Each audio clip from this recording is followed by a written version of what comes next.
Hello and good evening, everybody. Welcome to the finals of the CivFR Squadrons. We're getting very close to starting this derby over here tonight between the two powerful, the most powerful, the biggest, the baddest teams coming up from the Francophone community. And like Ensas is saying, woo woo, hey, we're getting there. Bonsoir, Ulhas. Welcome. Good evening, Mithro. Good evening, sir, and welcome. We got the Tango Rango. Hello. Just 5 more minutes. Oh man, yeah. It happens. You know, like they're taking it slowly. You know, they're trying to. They're doing their siestas after food. They're getting ready for a fight. We got this game on the highlights. We're expecting quite a bit of a game over here, 3, 4, 5 hours maybe, full on Civilization 6 booming action. Your shared bread, good evening, sir, and welcome. We do have a history on GG. Bonsoir, monsieur, bienvenue. Lassie Serpel, hello, welcome, sir. Riot soon did show up and got that VIP. You got the points, bro. Thank you, and of course, welcome. Nutrition Intense is still looking, searching for Pauline. Where is Pauline? That is a good question indeed. We do need to see also good on closing. Good, hello there, sir, and welcome. Also, Flying Conquat was the first one to write in the channel and to pick up that promotion. Good evening, sir, and thank you so much for showing up here. Let's see what's gonna happen and what is the team composition. But not. Oh, wait a second, Sino Mooney. Hello. Shocked. Yes, shocked indeed. We do have on one side the Chuck with Spriggante, Astikos, and Lege showing up today for Ulyss. And I don't know if you guys saw, but Ulyss just grew a little. It was they matured with a new logo over here, and I do believe this is the next step in the evolution of the team. Definitely, it looks like they are growing season after season after season, and they're finding out the ways to grow and of course get bigger, stronger. We got on the other side Freritos de la Vega with the 2 guns showing up over there in the logo. Ulhas, Titiits, BartSake, and JR La Menace showing up for them. The logos will be revealed tomorrow for the CWC. I'm pretty sure you guys will really like what the boys have put up as their, profile logos. We're going to see the pictures. We're going to see the details. They have some fun quotes. You're going to see quite a bit of interesting stuff tomorrow on the website. I believe we're starting to get to that moment in time. We need an hour to announce everything, to start everything up for the CWC, and it's starting. I think it will be 1300 GMT. Like at this point, it looks like it's gonna be tomorrow 1300 GMT. We're gonna get everything ready and we're gonna unveil it for everybody. I do have to say at the moment on the website we did upload the previous winners. This was a big thank you to Linda, who did suggest that kind of a page, and of course everybody is welcome to make suggestions about the website. If anybody does have an idea that could definitely improve the website, please do feel free to do so. Anytime I can try to improve it. Lee, bonsoir, ma'am. How are you doing? Good evening. Lassie Serpent is also saying, looks like I'm gonna be a wreck when I wake up tomorrow. If I do, I'm sorry.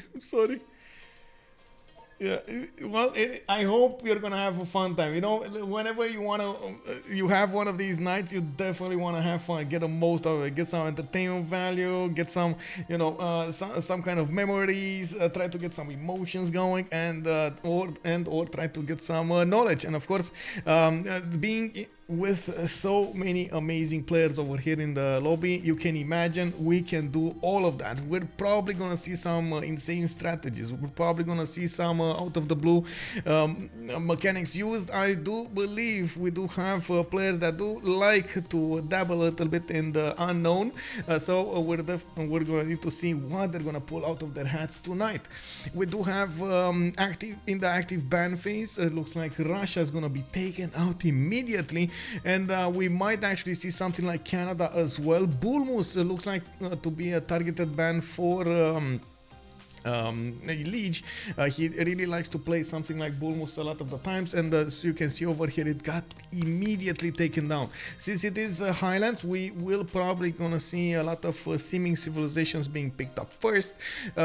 Spain, Gaul, Germany, some of those are gonna probably end up over here. Well, Germany not so much, but can we see Germany in the game? In the game, why don't we see more Germany in the game? Come on, like nobody likes the Hansas. Anyway, we got the goals and Kupe taken out in the third and the fourth quarter. It does look like we do have also next to going forward over here. We're going to need to see what they're going to end up with, and we are going to see what's going on there. Give me a second. I want to put this up.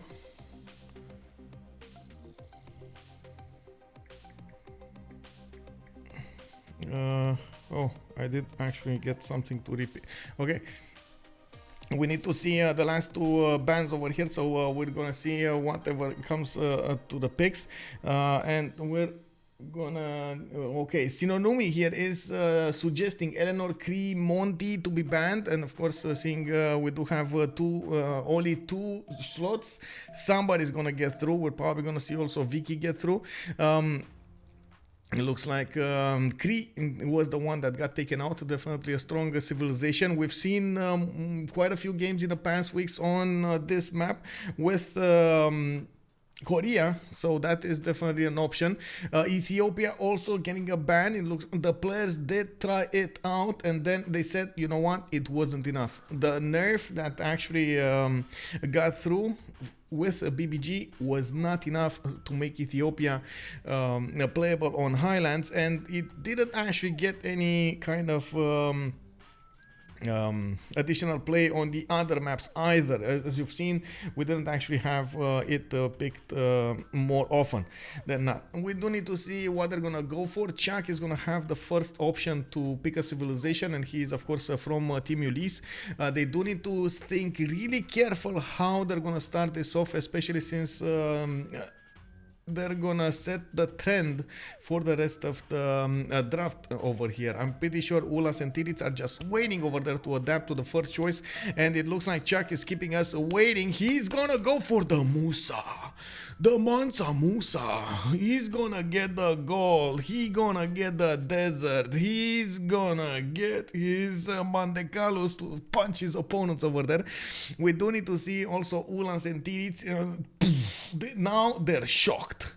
At this point, Ulhas and Titiits are both shocked. What are they gonna take? Oh, they're taking Wilfred away from Lege, and Titiits is gonna go for Seondok. So immediately they actually went for a possible culture victory here. We got a lot of science from Seondok. Still didn't get the gold. Neither of these civilizations are that good with the gold, but Wilfred Laurier is the preferred choice of JR, and of course we do have JR over here in the last pick. I'm pretty sure they're gonna want to give Wilfred to him, while Titiits usually does really like civilizations with strong bonuses when it comes to military. So we're, something like Seondok would be something that he would like with the Hawachas. Hey, good abend, Zolti Capybara. Good evening and welcome, ma'am. Titiits normal age domination incoming? Yes, it's Japan. Is he gonna pick Japan again? I don't know. It would seem like really broken, but I don't know. Wait, is Mali any good on highlights? It is actually quite good on highlights. It kind of depends on, of course, the desert that you're gonna get, but usually on the highlights map, you do have a decent amount of desert to the left, to the right, top right. You're gonna get a lot of cities, a lot of faith with that desert. And Voltaire, hello there, ma'am, and welcome. How are you doing tonight? How are you doing? I hope you had a good night's sleep, and of course you had a wonderful Sunday. Looking at how things are evolving here, we do have the fourth pick chosen. Looks like it is going to be Rome. A decent pick, a flexible pick. Most of the time we've seen Rome manage to do very well in the in the games, and it did get a nerf. I gotta say, it did get a nerf in the last period. It doesn't get the extra culture coming out from his baths anymore. You wouldn't say it's that big of a nerf, but it's still, you know, an extra edge that he had over his opponents. In the second ban phase, looks like Inca is gonna be taking the snip here. Okay, I mean, we've seen Inca, how Inca can actually do. And it can definitely do quite well when it comes to that gold generation. Chuck did manage to push their opponents last time and smashed through the defenses with a very good tunneling. That was quite a strategy there. Preparation, attack, everything. Can't stay long. We'll watch the final of the Rings of Power. Wait, didn't that finish already? I'm pretty sure it finished. Or you didn't see it. Oh, you didn't see it. Okay. I'm pretty sure it was like 3 weeks ago or something like that. It finished. Or is this on TV? Maybe, I don't know. I watched it on Amazon. Okay, it did. Okay, I was like, I was confused. I was like, okay. I see how it is. Okay, so, okay, got it. It's hard to keep up, but honestly, I did really like the first season. We're gonna need to see what they're gonna do in the second ones, but I feel like my friends were talking about, oh my god, these guys just set the story up so they can have like 10 seasons without breaking a sweat. Oh my god, yes, we got Pauline. Hello, bonsoir, madam. Bonsoir, mademoiselle. How are you doing tonight? We did have, of course, Nutrition Intense asking a lot of questions over here. We almost actually got to do a prediction over here if you're gonna show up or not. Now, all these targeted bans, indeed, we do have quite a few targeted bans here for the players. While Inca, of course, is or could have been on Astikos, I do believe he's gonna do well with Rome. With Rome. We do have Zulu taken out. We do have Japan's, of course, Titiits is Japan taken down. Even though they actually took it out, they banned Japan, and then Spain showing up as the last ban of the day. We do need to see what they're gonna pick here. Immediately, they're gonna go for Kublai Khan and China. I'm a bit disappointed by the plot holes, but it's nice to watch anyway. Well, I think that they have a lot to build up. The first 3-4 episodes, it looks like the tempo is a little bit slower than to my taste, but I still wanted to, I still have the curiosity to keep going. Now it's starting to be good. Quite a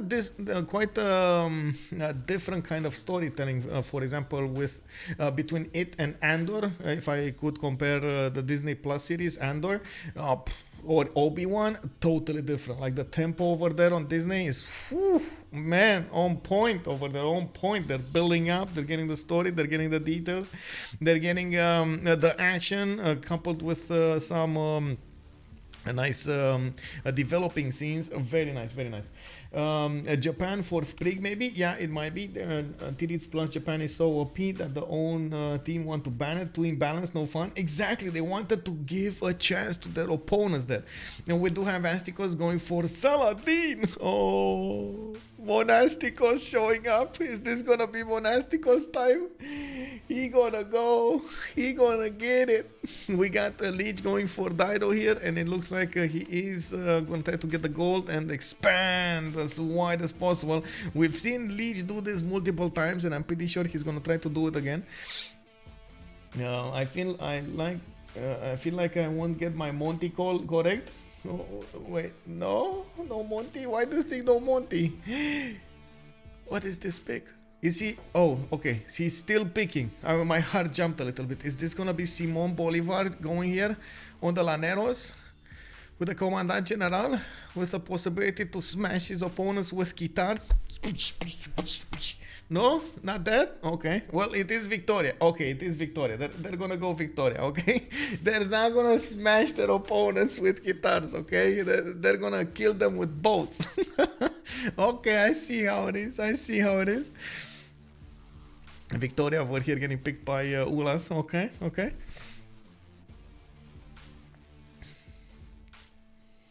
Was a cool quality, can be insane OP in late game. It can definitely be a good pick. Wait, what? I feel like I want... Montezuma, you mean? Yeah, Montezuma doesn't look like it's gonna end up here. No Monty tonight. We need to see what they're gonna do without Monty here.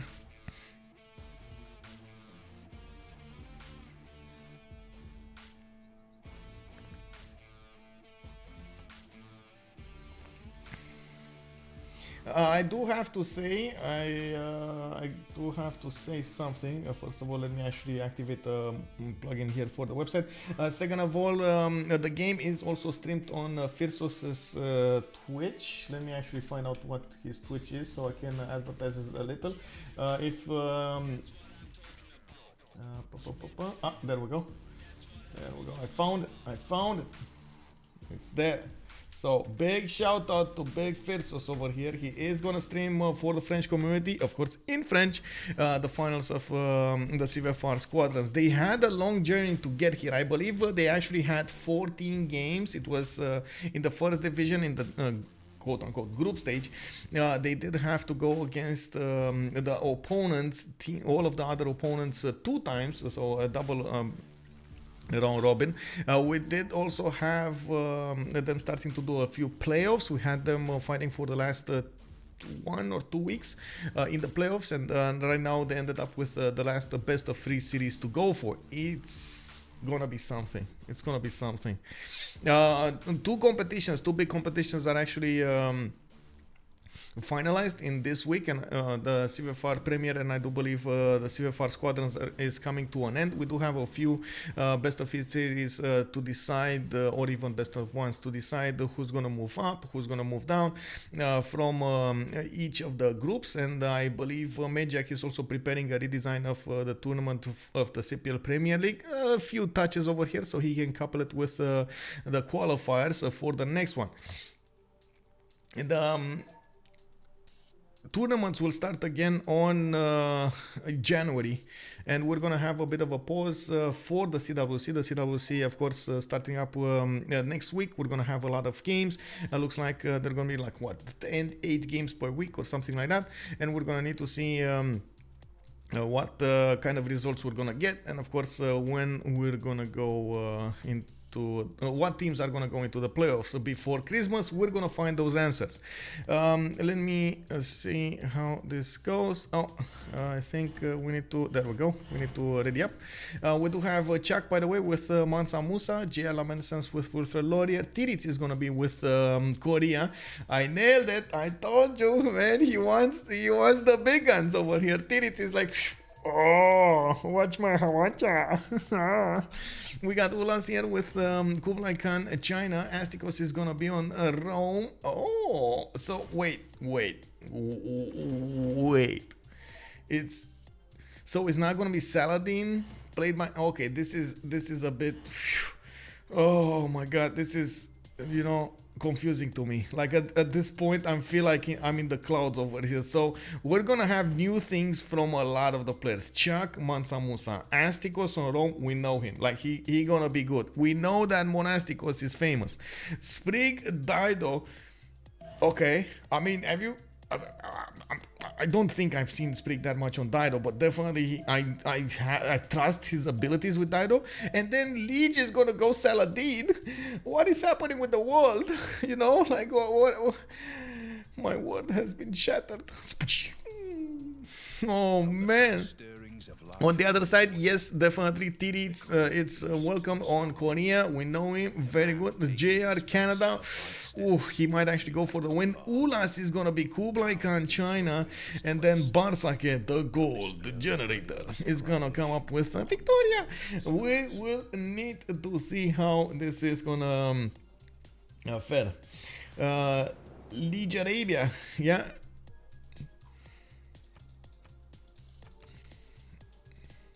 Let's see. Oh, and we're gonna talk about Arabia first. Oh, did he do amazing games with Saladin in the past? Okay, okay. I see how it is. Very nice, very nice. Okay, so we do have Arabia coming up here from Lege. He does have a good second settle here next to the coffee tile. In the capital, he's gonna get to choose what is he gonna go for. He might actually go for the cattle to the northeast for that extra food. He doesn't know about the horsey though. He might think about the horsey, but he doesn't know about the horsey, unfortunately. And of course, when he's gonna discover animal husbandry, this tile will turn into a 3-1 tile, very powerful to have. And we're gonna need to see if that's actually gonna be his choice to go for. I doubt it, but anyway, that's his choice.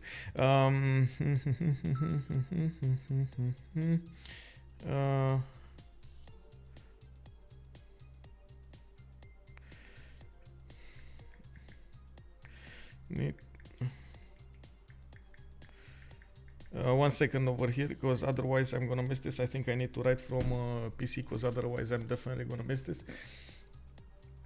I need to write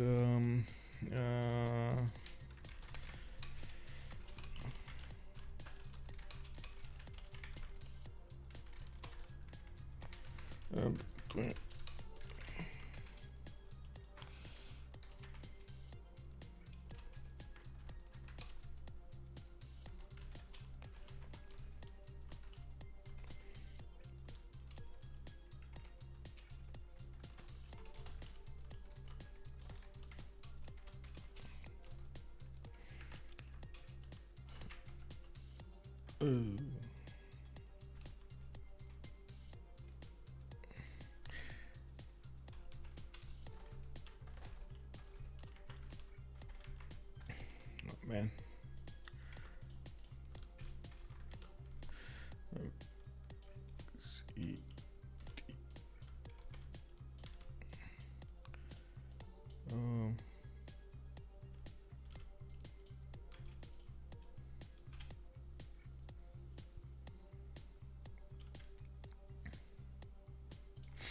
Okay, there we go. So Arabia did move, Lege did move over there on the cattle tile. He will get that extra food. He's gonna get a lot of tutus to work for. A very nice setup with the geothermal fissure that he's gonna benefit from the east side for his campuses. I do believe he's gonna also put down that nice holy site. Usually that's how Arabia rolls, holy sites and the campuses. A bit problematic with the gold, but we'll see how his team is gonna get that for him. In the south, we do have Mali. Actually, Mali going for... okay. I like... actually, only 2 copper tiles. I'm very curious if he's gonna go for... the Oasis settle, or is he gonna go for just a stone tile here? Now he did move. I think he moved away. I don't know from where he moved away, east or west. Honestly, I don't know. Like he could have settled over, or he could have actually spawned on the desert tile and moved on the stone tile. He could settle in place, but yeah, okay, there we go. So he didn't actually, he was on the river and he moved to the northwest. He's gonna get the extra food coming up from the desert tiles around him, and he's gonna get some extra faith. He's already probably on 3, if I'm not, yeah, 3 faith a turn, 3 tiles, 3 faith, 3 extra food. Has a lot of 1-3s. I really like this. With the extra food you're gonna get, you do want to work those nice production tiles, and this is exactly how it works. The split, we got the splits. We're making the splits. Oh, he is on the split. Yes, he is on the split. Looking forward, we do have Kublai Khan, Ulhas, Kublai China over here, coming up with a 2-2 base. He's gonna have Chocolate Hills on the east side, and oh my god, they're pinning the map. They're pinning the map. Ooh, okay. Looks like Beijing is gonna be coastal. He does have a 2-3-1 fertile to work with, and he's gonna get a 2-2 base underneath the capital. It does seem like he has a good second settles here to the north. I like that he's gonna have all of this coast, but that is also gonna be the coast right next to Arabia, and he might actually send a few units there, you know, just to check over. How are you doing, Arabia? Are you fine? Are you good? Oh, you got food? You got people? You got... Oh, can I take that? Can I take that? You know, yeah, we'll see how that goes. He also has Mali over here to worry about to the southwest. Ulhas is gonna have Chak to trade punches with, and I'm pretty sure both of them will prove well to be a challenge for Ulhas. We do have him with a clear lack of fresh water to the east side, direct east side, and to the southeast. He's gonna have only one tile lake, and of course, as you can see here, the land kind of forces him to go to the north or stay on the coast. We'll see how he's gonna develop these cities, and if he's gonna choose to go for non-freshwater settlers. It might be like we've seen it multiple times. Why not in this game? We got England BartSake with Cliffs of Dover coming to the south. Okay, some extra gold, some extra culture. We do have BartSake over here coming up with a settler in 6. Looks like he does have 3-1 rice tile underneath the capital for that extra food, and I do see he has a +5 campus to the west side. Next to, oh my god, that is gonna be very nice science coming up for him. +4 here, +3, +5, +4. Very nice campuses coming up for Victoria.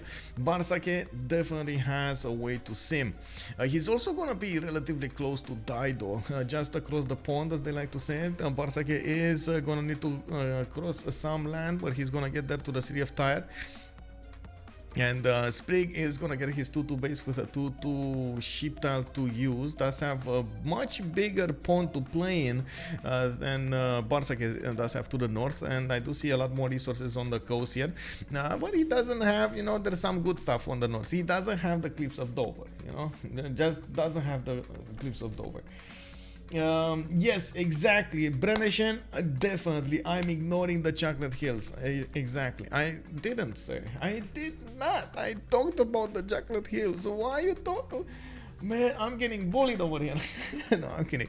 Chocolate Hills is great, but it's gonna take a while to get there, and I don't think Ulhas is gonna have his first or second settle over there. Maybe fifth settle is gonna be there. We're gonna need to see. Also, welcome to the stream, and if you do change that, definitely send a message. Incinerating Toilet 28, good evening, sir, and welcome. Thank you so much for the follow. England versus Phoenicia will be interesting. I gotta point out something here. We do have England on another continent than Dido. And this is red coatable. Red coatable. Oh, Sprig, you're in trouble. You never know when those red coats come into play. We do need to also move forward really quickly. Let's see Ottawa here with those deer tiles coming out from the capital. 2 of them got improved. He has a strong Artemis. At least a +4 in the capital. Very nice. From what I can see, a lot of fresh water to build up his empire here to the northeast and the west side. A lot of mountains to get that science. Really quickly, I want to see also what's going on here on Titiits' land. He has the 2 deer tiles. I do see multiple tiles over there to the north, but clear again lack of fresh water here. It is a bit too far for the comfort here, but I'm pretty sure Titiits is gonna find a way to place those cities. To the northeast, we do have Rome coming up with a settler 2-2 base underneath his settler. It looks like he does have Pamukkale. Is Pamukkale better? Brennan, is Pamukkale better than Cliffs of Dover or Chocolate Hills? Hello there, Snake Miner. Good evening, sir. Arabia is in an interesting pick. Arabia definitely an interesting pick. I thought, man, out of the blue, you know, yeah, like that's out of the blue over there. Oh, they're gonna remap this, but JR, I'm really curious why they remap this map. Maybe for, but no, London was fine. For China? Or because they didn't have any coastal trade routes? Is this it? They didn't have any coastal trade routes, and they didn't know that their opponents didn't have coastal trade routes either? Maybe this is it. Maybe that's it. No one. Yeah, Mali alone. But Mali is from another team, though. That might be it. But Mali is from another team. They kind of, you know, gifted this to their opponents here. Wait, Frerito remap? Yeah, Frerito remapped. It was like, what? I don't know, man. I don't know. They dropped a bomb on us here. Where, question mark.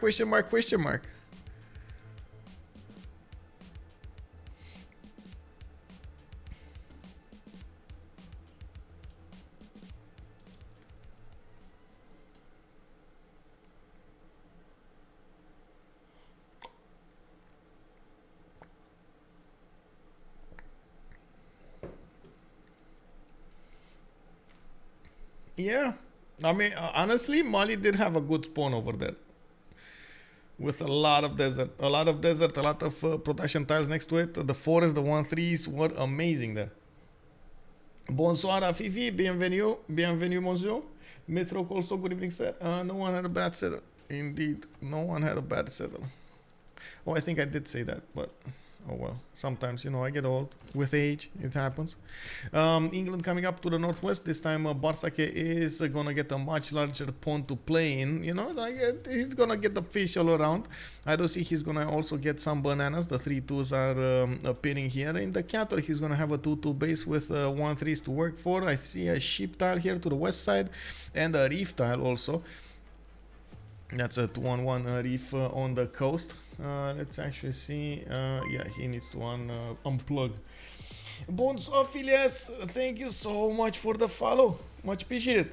A little bit louder. Louder. Louder. Wait, I'm actually not that loud? What? I'm pretty sure I am, sir. I don't know if I can do it louder, though. Don't know why I didn't follow. It's all good, bro. It's all good. Thank you so much for the follow. Yeah, we do have. I do have to ask this because we do have quite a few of you over here. Is my microphone fine? Because if I put it loud, you know, echo location over here, boop, boop, boop, boop, boop, we're gonna hear ourselves from the street here. Okay. Thumbs up, big thumbs up. I'm sorry, incinerating toilet. I'm gonna do my best to scream over here inside of me, and I'm gonna do it as. I want to say as fast as I can here. Mercat, thank you so much. Thank you so much. Thibaut Kai Biku, thank you so much, sir. Also, Rambling Man 420, hello. Volume is too loud, especially when you drink and swallow. Ooh, actually, yeah, you can hear when I drink and swallow. Ooh, that's okay. I need to do something about that. What do you think of the draft? I think I'm really liking this. I really like that we're going to see Arabia being used a little bit more. I like that we're going to see Korea on the other team. I was expecting Canada and Victoria. Of course, those are normal picks. And on the other side, of course, we're going to need to see how much gold Chuck will make. Let's actually go really quickly through the spawns here, and we'll see how this develops. So we got London with a big continent over here. He could settle another continent to the north, and I'm pretty sure at some point he's gonna want to do that for an extra trade route. We did talk about his 2-2 base. He does have multiple settles to go for east-south, and of course all across this pond over here to the west side. Now it doesn't have to worry about any kind of natural enemy over here. Yeah, no wolves to get into the hen house. We do have Beijing to the southwest, which is gonna benefit from a 2-3 deer tile. It does have this time more freshwater rivers north-south. Bit weird, I would say. On the west side he has mountains and then rivers, while on the east side he's gonna get a few more of these one-tile lakes. Still not the best that you can get, you know, still not the best that you can get. I think Rambling 420 is messing with me. Oh, I mean, you know, I can actually, oh, you know what, I need to get one of those how to say mute buttons. I need to press button, I mute myself, press you know, press button again, unmute myself, and I drink all the water I want over here. You know, you can only see, but you cannot hear. We do have Rome coming up next over here to the east side, and looks like that 2-2 base is gonna give him that extra production. He did not want to settle his Mercury tiles. This is interesting. He does have 3 of them in the capital, and I do see he's unfortunately not gonna have fresh water. Ooh. Is this gonna is he gonna require a remap here? Oh man, just look at this. He has maybe 4 cities with fresh water, and that's it. 5 cities with fresh water, and that's it. 1, 2, 3, 4, that's it. And of course the capital 5. And then he's gonna have to walk and walk and walk and walk, and then not even get fresh water. Gonna get like the discount fresh water of the coast here. Oh man, that's, you know, that sounds bad, bro. That sounds bad.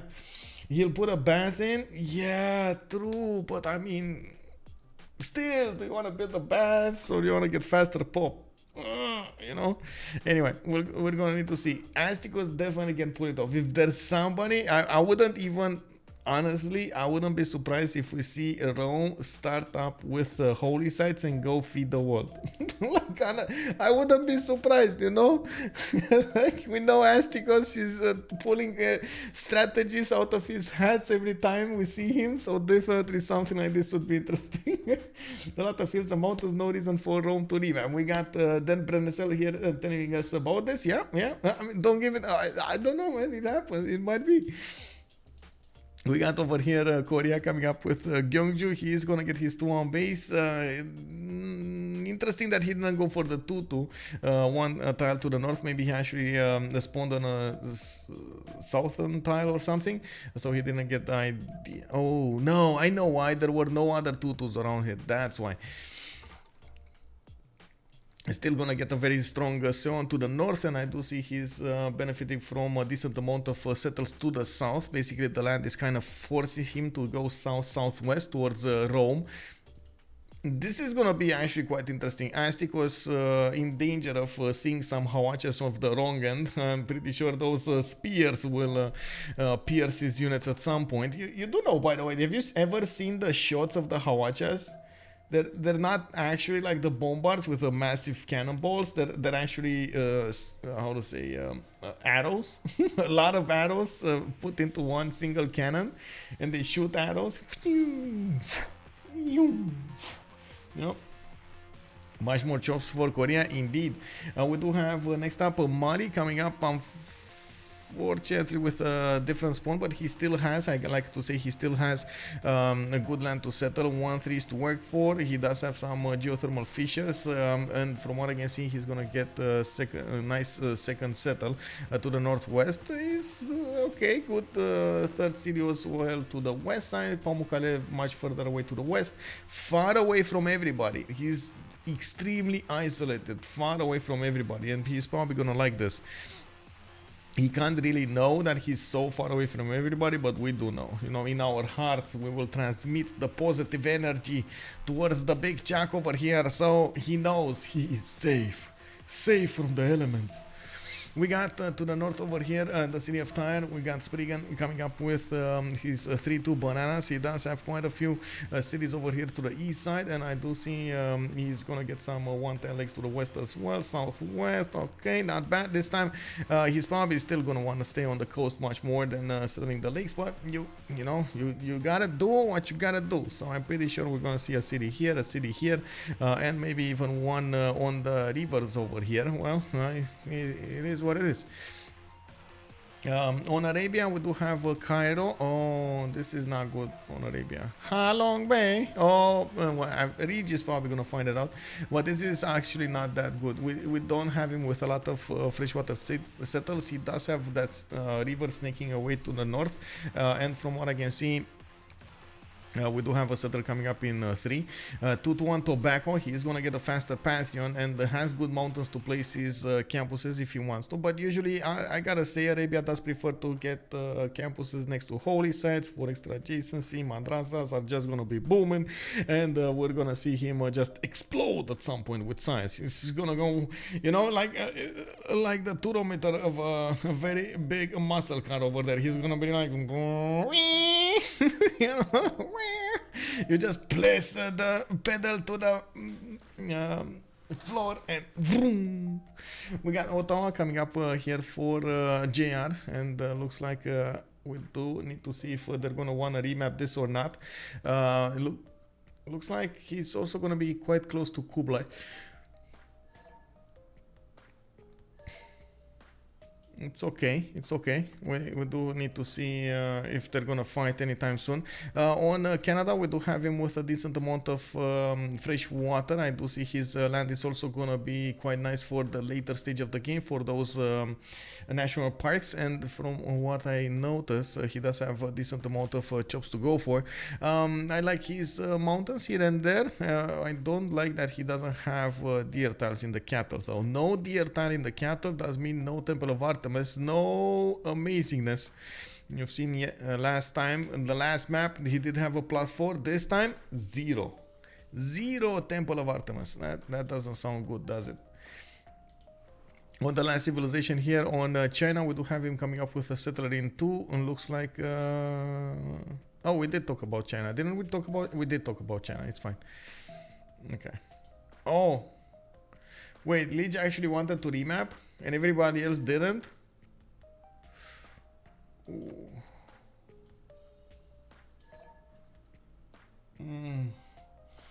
No, you don't. Yeah, they didn't. Lege trolling. Yeah, maybe. Okay, so I think it's time to actually put up the team names on the map, so we do know who is who. On the left side, we do have Freritos de la Vega, and on the right side, we do have Ulyss. Of course, Ulyss without an E this time. It's just Ulyss. Let me put them in the middle. Okay. And then what was missing here? Oh, we need to get the prediction going, right? We had one remap and somebody actually got this going. Maybe Lege wanted desert with Arabia, yeah, maybe.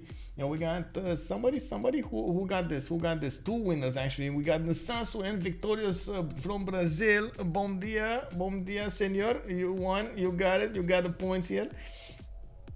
Also, Trenlo, good evening, sir. How many remaps remaining? Well, they only took 1, and they had the 1 remap token for each. Okay, so let's go for, first of all, start the prediction who will win. And this is the best of 3 series, and of course they're gonna need to get 2 out of Vega, 2 out of 3 wins. Let's see also Ulyss, and 30 minutes to go. Okay, there we go. We got it. We're gonna need to go through the civilization picks one more time, see their spawns, and of course see what their early moves are. Maybe we're gonna get to see some pantheons, and I do believe we're gonna need to see how they're opening up with the settlers. We do have a builder coming up from London.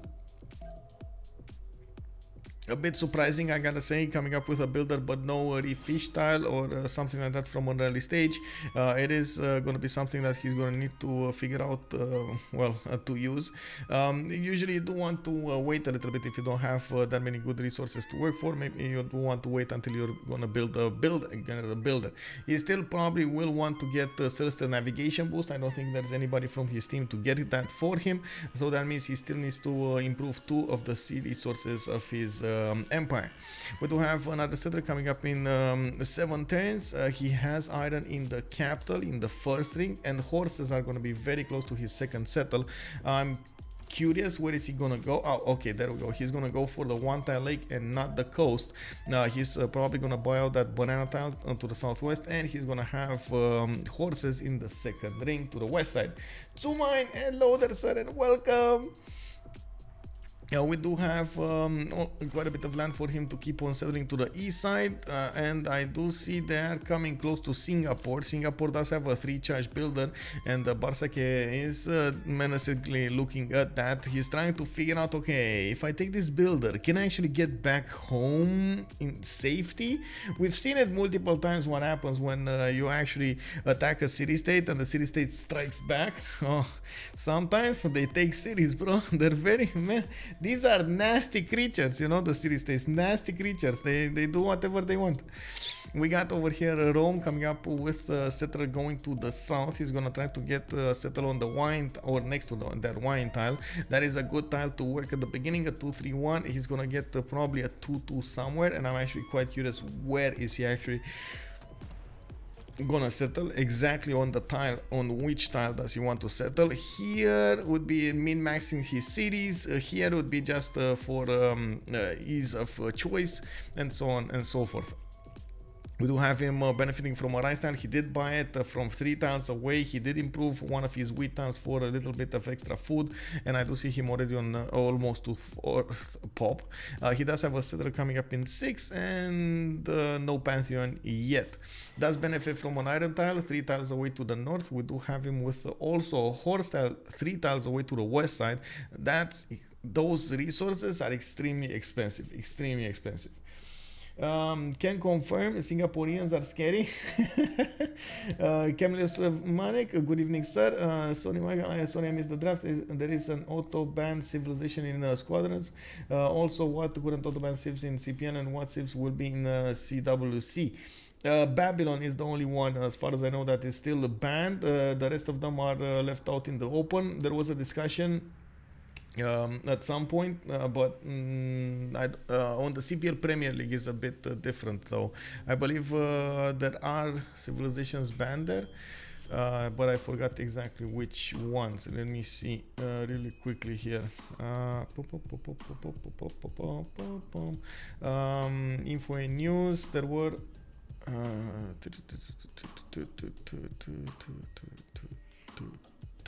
Okay, so Mali, Mapuche, actually votes coming soon. Oh, that's they're still voting. Okay, I know Maori was getting banned, but oh man. Okay, for clarity, Mapuche, Mali, Maori, Babylon are currently auto-banned. Portugal is no longer banned. And as far as I know, we didn't have any change in the meantime.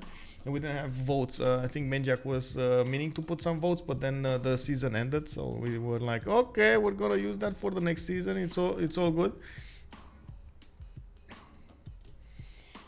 Yeah, with pleasure. In CivFR Squadrons, I don't think we have any other band than Babylon. I think everybody got on board with Babylon, and that was about it.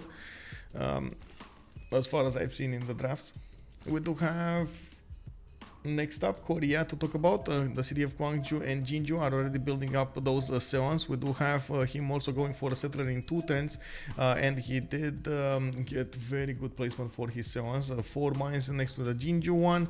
Gwangju is gonna get 5 mines, and from what I can see, of course, he's gonna want to go for the 3rd settle here. I gotta say, he didn't go for the fast pantheon. He could have gone somewhere next to the dice tile, or even on the dice tiles, the city, and put afterwards those Seons over there, but he did not choose to go for it. I'm pretty sure he knows about it, does he? Oh my god, he doesn't know about it. Oh, what are the chances? What are the chances that on that small PP thing over here, the thing that is moving, that's the best settler he could have had? Really? What are the least used civs? Wilhelmina, it's one of them. We did find that Chandra Gupta is another one, and I think that's about it. I'm not sure about the others though. Scotland is another one. Very underused. We do have a war declaration being sent. There might be a Astikos here, going to take that builder from Korea. We do have him sniffing around the lands of Korea, and as you can see, he doesn't have the extra promotion, so he cannot move faster through the hills, but he can get very close up and personal with the builder. Wilhelmina is too scary. Players are terrified of power. Exactly. He has the power. We got the Seons coming up in 2 from Gwangju, and I'm pretty sure we're gonna need to see where Titiits' settle is gonna move. Southeast. Oh, gonna go for the sugar. We do have also to take a look at the strategic resources. Iron tile to the northeast of Gwangju, that's 3 tiles away. Horses south, also 3 tiles away. And oh man, look at this scout. He's like sniffing around there. Titiits is like, no, not my scout. Get out of here. No, you are not welcome. And he, of course, he did actually switch the slinger with the builder here, and Astikos is repositioning to go for the Seon. He is gonna get some free science from pillaging the Seon. Well, it is what it is. We do have religious settlements coming up from Mali, which is, I gotta say, a bit of a surprise for Mali, but at the same time, I can't understand why he did it. There wasn't that big of a bada boom here for religious idols, nor did we have, well, I guess desert folklore would have been interesting, but he just said, you know what, I'm just gonna get an insane amount of the cities. I'm gonna get my big empire going, and we're gonna have a party. I think better. Yeah, definitely, it is gonna be one of those cases here in which we do have a lot of Sugubas coming out, and we do need to see how he's gonna try to use all of those internal traders to get more yields. The production, every point of production, it is so important. Kilimanjaro. Oh man, then Brennesel, you gotta rate this. You gotta rate this. This Mount Kilimanjaro in a tundra from Mali. First of all, do you think he saw this? Do you think he actually saw this? I don't think he saw this. He probably saw tundra over there. He never scouted there. Oh my god, this is unbelievable, right? No fresh water. Oh no, Mount Kilimanjaro, bro. Okay, let's see it. I'm gonna open up the screen here. Let's see it. He did it! Oh no! Oh, this is. So I gotta say, this is the second time that we've seen. Unfortunately, I don't know, man. I know it happens. Like I know, basically the map is, I would say, trolling a little bit Chuck here. The last time you saw he had the Ha Long Bay, and we had that meme with the Ha Long Bay. For Chuck, he was so close to getting that vision, but couldn't until like turned 60 or something, and it was 5 tiles away from his capital. He almost missed the golden age because of it. And this is, oh my god, look at Mount Kilimanjaro here. Like again, 5 tiles from the capital, Niani, but the game is putting those wonders exactly in the position that he doesn't need or even doesn't want to scout, right? You don't want to scout. Like, what kind of reason do you want to go scouting in the tundra with Mali, right? It's bad enough that you're going to be in the desert. Do you actually want to go into the tundra as well? You don't get any benefits, you know? This is not good. This is not good. And you know, also, let's see, and Medici is also Magnificent friend. Yeah, I want that kitty near Canada, please. Yes, please. Yes, please. Sticky hats, sticky hats, sticky hats. Yes, sticky hats, sticky hats, sticky hats. We still didn't hear from Brennesel, by the way. He's not saying anything. Chris Jonah, good evening, sir. Pointing out Tamar. I think actually Tamar is getting more plays than, I would say, Wilhelmina and the others that I mentioned. It's not a bad civ, not a bad civ. Also, professionals only, laughing his way into this. Hello there, sir. Welcome, welcome. Saji for Niani here. No reverse. He's still gonna get the holy sites though. At least that, you know. Niani does benefit from geothermal underneath the capital, and that's going to give him some nice adjacency towards campuses. I do also notice he started improving his horse style next to Tad Mika, and he does have iron in the second ring of Valata. No, not that many resources here in the capital cities, though. I gotta point this out. Does Kilimanjaro start off with extra food to adjacent tiles or only from eruption? From he does have like a 3-1, as you can see here. He does have like extra food. I think it's 2 extra food, and then it keeps on adding up every time it explodes. It improves the land and so on in different ways. We do have to the north Phoenicia coming up with Korean scout trying to figure out what's going on. Phoenicia Sprig does have builders coming out of his capital city, plugging in Magnus in there with those bananas. He's growing quite fast. He already has his trader coming up from the east side, and you do see immediately after he saw Titiits sneak in with a scout, he got his own scout, and he's trying to get next to the builder. Unfortunately for him, he didn't have enough movement from. He didn't have the promotions coming up from his experience points to actually get there faster. We do need to see also what kind of pantheon is he gonna pick. Well, he did get the tobacco tile. He still needs to actually get to the 12 faith necessary. And he just got to the 12 faith necessary. I'm not sure if he's in the line to actually pick a Pantheon, but we're gonna see this soon. We do also see him starting to improve his coastal resources, probably going for that celestial navigation boost, and I do notice his island tile is going to be 2 tiles away from Tyre and 2 tiles away for the to the horses to the north. Okay, that's going to be nice. More of these tobacco tiles coming up in the south. Monuments coming up for his culture points. Arabia, 2 city Arabia opening, sounds fair. We got him with the holy sites, and he's getting his shrines up. He did get his religion already. That was a fast religion. Judaism coming up with sacred path. Feed the world with lay ministry. Shrines and temples provide the 3 food and +1 housing. Lay ministry, each holy site or theater square district in a city following this religion provides +2 faith and +2 culture respectively.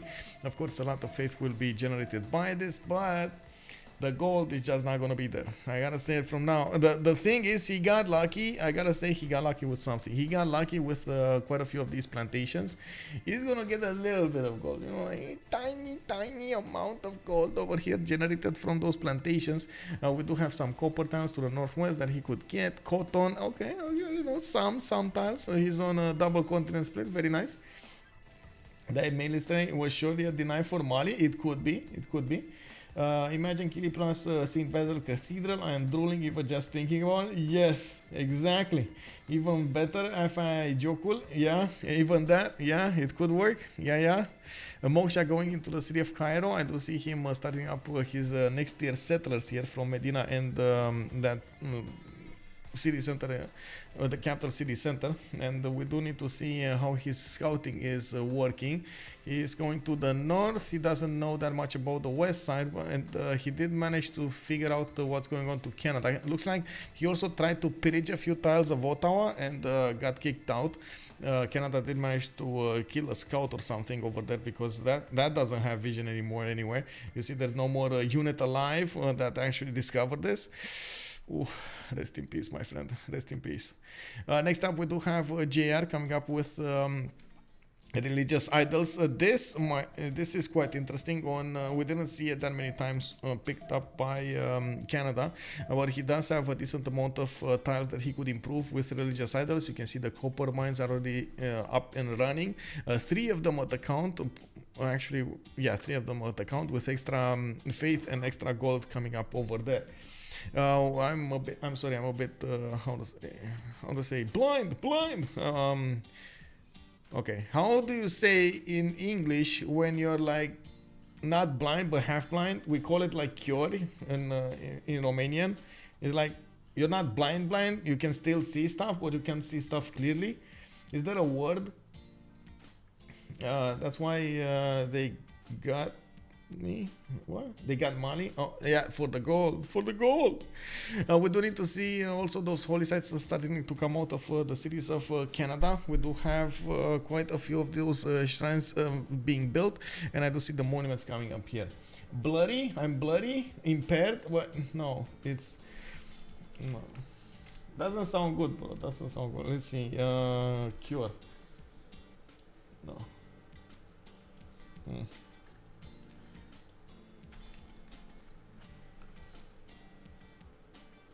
Oh wow. If I translate it in English, it's basically blind, but it's not blind. Like we don't use it like blind. Whatever. It's fine. I'm gonna find it out at some point. Short-sighted, I don't know. John Golf, hello there, sir. Good evening. We don't really have a word for it. Yeah, you don't really have a word for it. Yeah. Why doesn't Jack play for Ulyss anymore? I have no idea. POP, hold it down. Okay. Side impaired, maybe. Yeah. Okay, so we do have Moksha establishing in the city of Ottawa, and I do see he's going for Hanging Gardens to boost that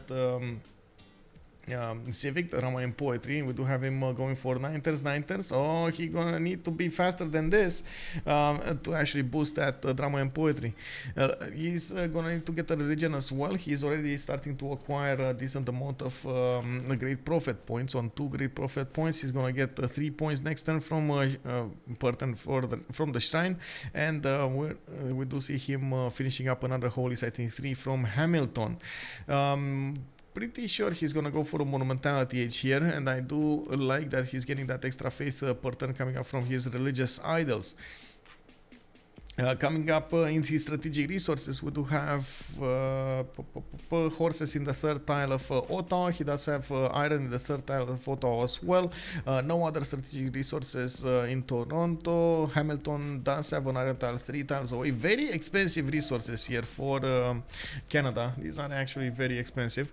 We do have him with a settle to the east that could get very close to an iron tile, but as you can see over here, he doesn't have extra settlers to go for.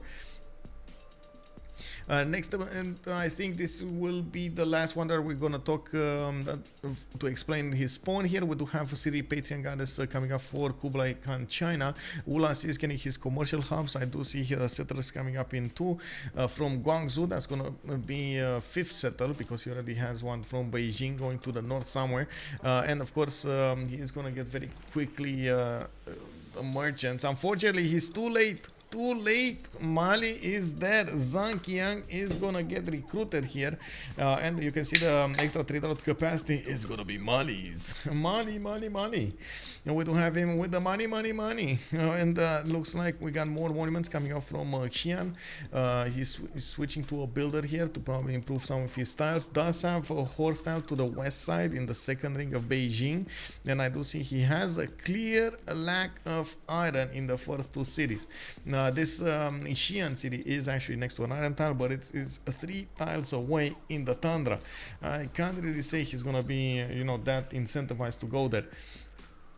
Also has a bit of an issue here with the fresh water. Looks like his empire is gonna be to the northeast over there, and he's gonna probably use a lot of coastals so he can develop his empire.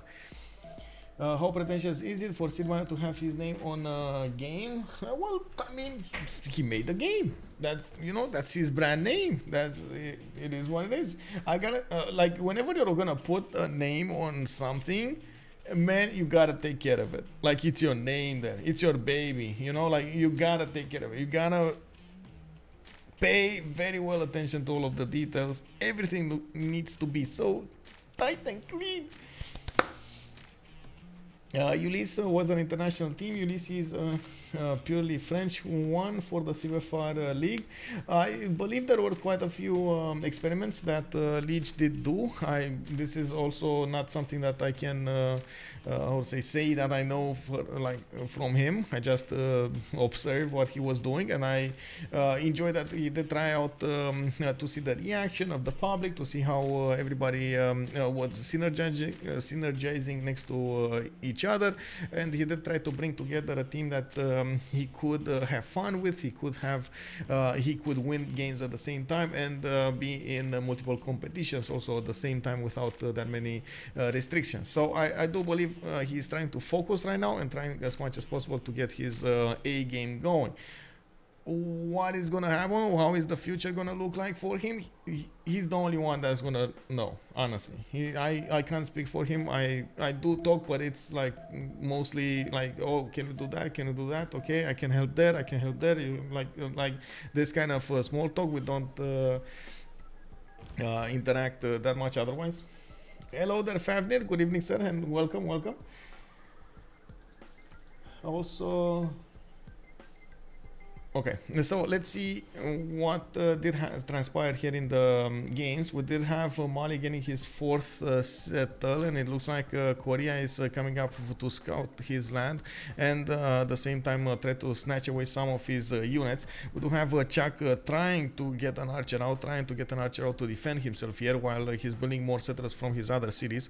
Using religious settlements to its maximum effectiveness at the beginning of the game is quite an advantage, and we do need to see if Titiits is gonna manage to get these pillages.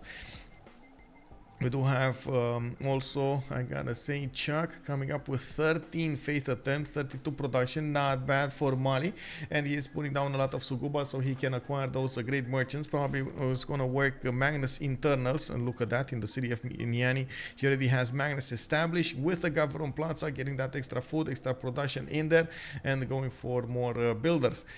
He probably still didn't see Mount Kilimanjaro. Like, when do you think he's gonna see Mount Kilimanjaro? Let's see. Let's have a poll over here. When will Chuck find Kili? Is it gonna be pre-turn 50, post-turn 50?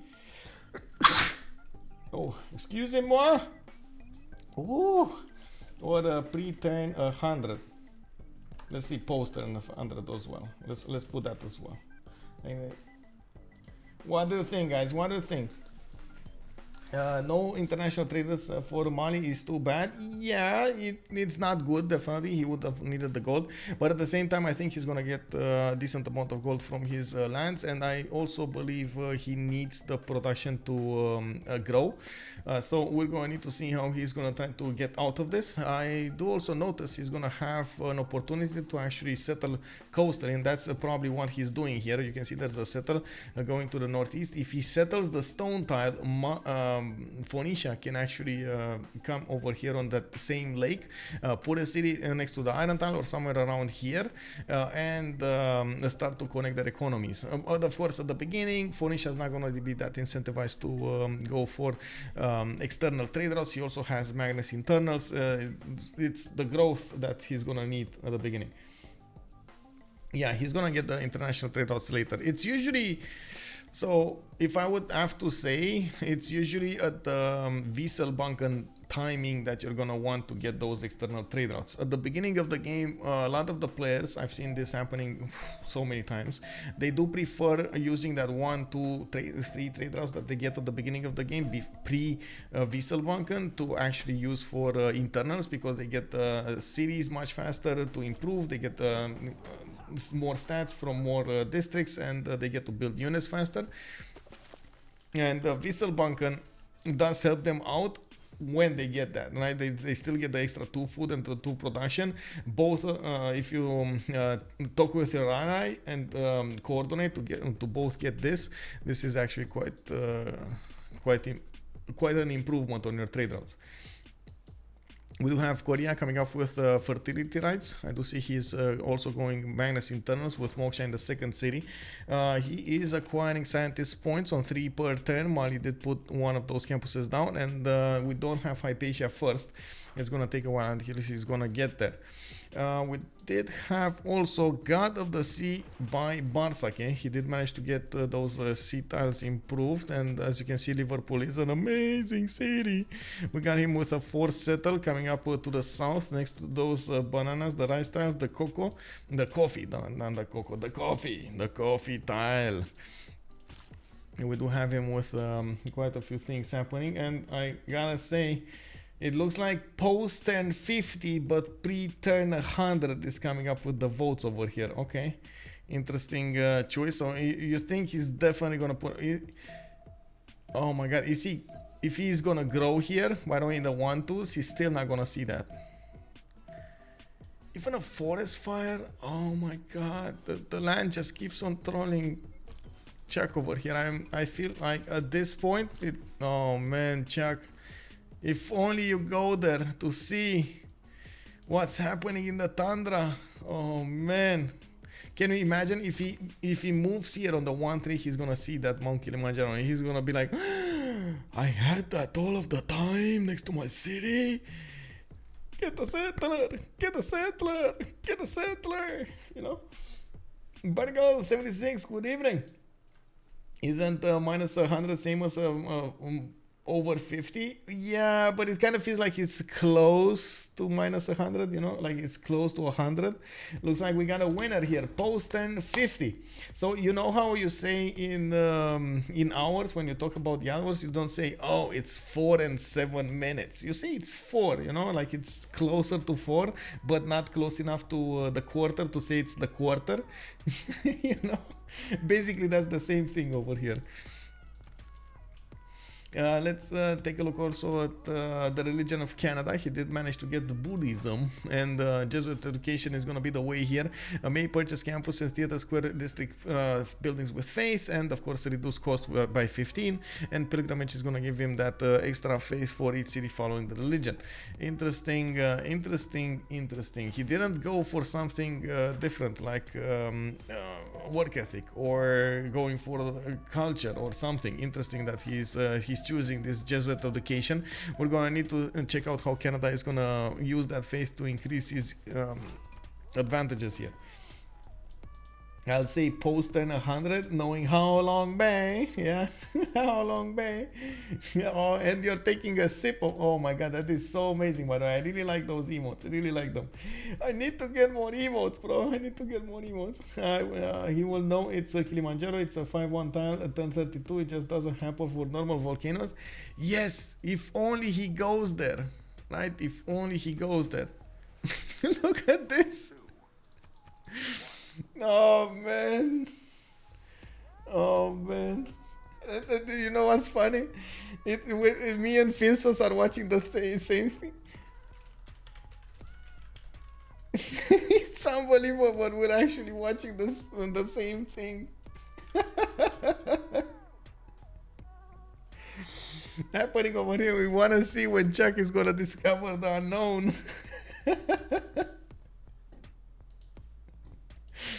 Okay. Okay, well, what do we have here? We do have Phoenicia coming up with stone circles. He's gonna get that extra production on the stone and the extra faith. Looks like he is gonna get more settlers, 2, 4, 5 already cities with a 6-1 coming up. We did jump into the medieval with the classical era, sorry, and we do need to see the golden age options. I do believe everybody did get a golden age. You know, these are professional, these are pro players. You know, pro players. They know what they're doing over here, and they do. They do want to get the best out of the game. We do have, let's see, BartSake coming up with Victoria with a pen bash and voice golden age.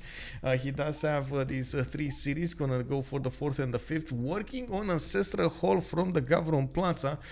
He's gonna try to go wide over here, it seems. Interesting choice. He's gonna need a lot of cities to actually make that worth. I'm very confused about this. We do have traders coming out of his cities. He doesn't have city continents for those extra trade outs. It is what it is. We're going for lighthouses. Ulhas is gonna get Pembash and voice on China. He's already on 5 cities, going for audience chamber. Put one of the cities in a non-freshwater, settled towards Canada, and I do see he's prioritizing going for the merchants, going for the markets over here. Yeah, there we go, 3.4 great merchant points a turn, but he cannot stop the incredible points of Mali. We do have the markets coming up from him. He's gonna get the trade routes, and I do see he is still working on Governor Magnus internals here. We got him also with City Patreon Goddess as a Pantheon. He's gonna get 50% off the first district that he's gonna put from his land.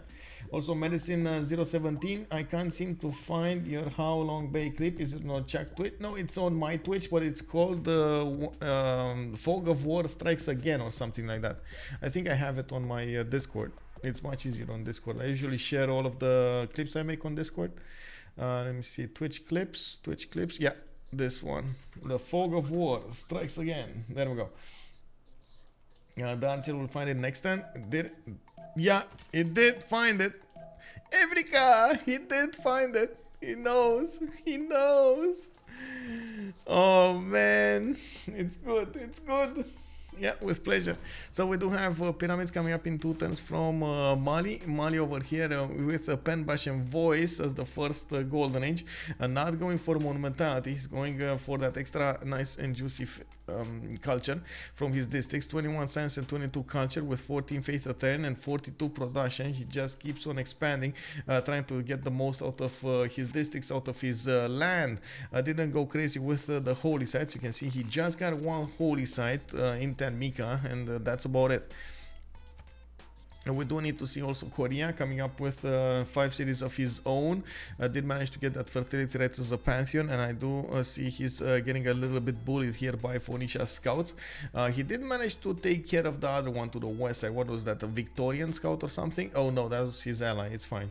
Okay, we got more servants coming online from Gwangju. I do see him benefiting from that Penbash and voice extra culture. 22 science, 28 culture, with Moksha established in the city of Jinju. That's a 5 pop city, still a good one. JR Lamenesant didn't also go for monumentality. He's going for a pen, brush and voice. Interesting that they're going for the faith, but they're not actually, you know, stepping into the light with monumentality. They're going halfway here. And was this a misclick? Because he does have, what, 33 faith a turn? Is this a misclick, or is he gonna actually buy writers or something? Oh, okay. I'm at this point, I want to ask the stream over here.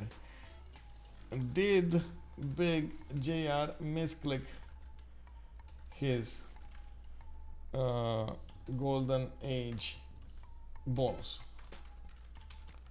Yay, nay, or kick W, of course. Kick W needs to be in there. We do have him getting more settlers out, and in the meantime, he did manage to get hanging gardens to the south in Toronto. We do need to see how fast he's actually gonna try to expand here, but since he didn't get Monumentality Age, unfortunately, that's gonna be a problem. He doesn't get to spend that 326 faith that he has banked up when he could have bought 2 settlers or a lot of builders. Now he's just gonna watch what's going on, still, you know, banking up on that faith generation per turn. We do have Lege coming up with 33 faith a turn on 20 science and 18 culture. He does have 4 cities, did manage to get Stonehenge as well, and looking at his religion, he did increase with pagodas his beliefs. We do have him on 3 beliefs at the moment. Going for audience chamber, coming up from Cairo, and by the looks of it, trying to go for campus research projects. I did see Hypatia, so he's probably eyeballing that Hypatia, winking at Hypatia. Hey, woo, woo, hello. Can you come closer? Come closer. Let me see your eyes. Oh my god, he's gonna get that nice and juicy extra science here with a free library. I'm actually surprised that he's not gonna put really quickly some cities next to the mountains there for the +5 campuses. He's going for a few more of these. You see the holy sites that are placed in such a way that he's gonna get next to those campus locations. We do have him getting some boats from Damascus, and it looks like he wants to see how his inland sea looks like. We do have him finally recruiting Hypatia and probably getting it. Okay, there we go. It's activated. You know, Hypatia, it's over here. It's trying to... Is that a urn or a chicken? Okay, I'm very confused right now. Is that a chicken or an urn? What do you think, guys? He has a Jesuit education, maybe amphitheater by stones. Yes, that could be a thing. Mikasek, definitely. Thank you so much for reminding me of that. That was something different that indeed we saw on his side. He has a con. Yeah. We do have Sprig coming up next with Dido on still on 6 cities. We do have him getting that audience chamber, and it looks like he finally got that settler. Maybe he's going for the south, that city that we were talking about, to couple his economy with Chuck. He's gonna go there. He gonna go there. We do have him getting some horses out to defend against his opponents, and of course boosting all of his city strength, because that's a classical strength unit. He's gonna get 26 in each of these cities. And we do have Sprig with a pen, brush, and voice golden age on 15 science and 26 culture. Definitely would need some more of that science worked up, but I'm pretty sure he can use his culture generation to go for. Astikos, 19 science, 25 culture. Rome, getting big, getting strong. God of Craftsman for the Pantheon, 2, 4, 6, 7 cities. He did go for even a city in the tundra, putting down immediately those campuses next to the geothermals and the mountains. Not to mention, in the capital city, he did build his audience chamber. We do have multiple Mercury tiles coming up here. Horse tiles getting improved. I do see he would need to actually improve some more of these for the extra production. But look at Aquilea. That's amazing city. 2 pop city, but already working 331s on 241s. Very nice. Getting granary for the extra housing. Plug in also Victor for the extra housing. As soon as possible, he's gonna get that. He's very close to China. That's also his ally, so we might no, it's his opponent over here. Oh, they're gonna fight each other. Oh, the clash of the titans, Ulhas and Astikos. showing up in the ring here. He does have somebody else to go for the northeast. Looks like one of his horses did poke around the Korea's territory, and he's trying to figure out if he can actually poke a bit at the cities, maybe get a few pillages on the zones. Why not? You know, free science is free science. Like free gold, like if you have any, like yeah, sure, let's take it. I'm not gonna say no. Are you hyped up for COD Tarkov like game mode? I don't think COD is actually gonna make a good one. Like as much as I would like to be hyped up, I just don't trust COD as a team to make a good one. They're just not gonna mess around with all of the details. What I still am waiting for is, of course, the next iteration of updates for the Escape from Tarkov. Maybe we're gonna have a skirmish mode. We're gonna need to see. I saw a lot of people having a lot of fun with the offline mode of Tarkov, or I should say multiplayer offline mode. You just go into the maps with whatever equipment you have, and you don't need to, like, you don't lose it at the end. That's a lot of I've seen a lot of the people making competitions about that, around that. Astikos, Chuck coming up next, by the way. We do have him on 6 cities. He did slow down his development, but finally he's gonna get some more cities. He did manage to figure out there's no fresh water next to Mount Kilimanjaro, and finally he got it, man. This is pre-1050 Mount Kilimanjaro discovery. This is actually quite nice, you know, like it's good, it's good. We got him with more settlers in the capital city. I do see commercial hubs coming up from Valata, getting more sugubas from the western cities, Timbuktu. Jan working on commercial hub investments. He definitely wants Marco Polo, but look at China. China trying to get in there. He's trying to get in there. Snatch that Marco Polo away. We do have 2 commercial hub investments finishing up next turn, and Mali is not that far away. What, 42.4 points away from getting there. Not that far. We do need to see also if Chuck is going to keep on expanding to the east side. He does have a little bit more desert, but no more fresh water. That's going to be a problem. He does need to aqueduct these cities if he goes for them, and that's not a production that you actually want to spend with Mali. You know, you just want to get it like immediately, naturally. You know, it needs to happen. There needs to be some chemistry over there, you know, some chemistry.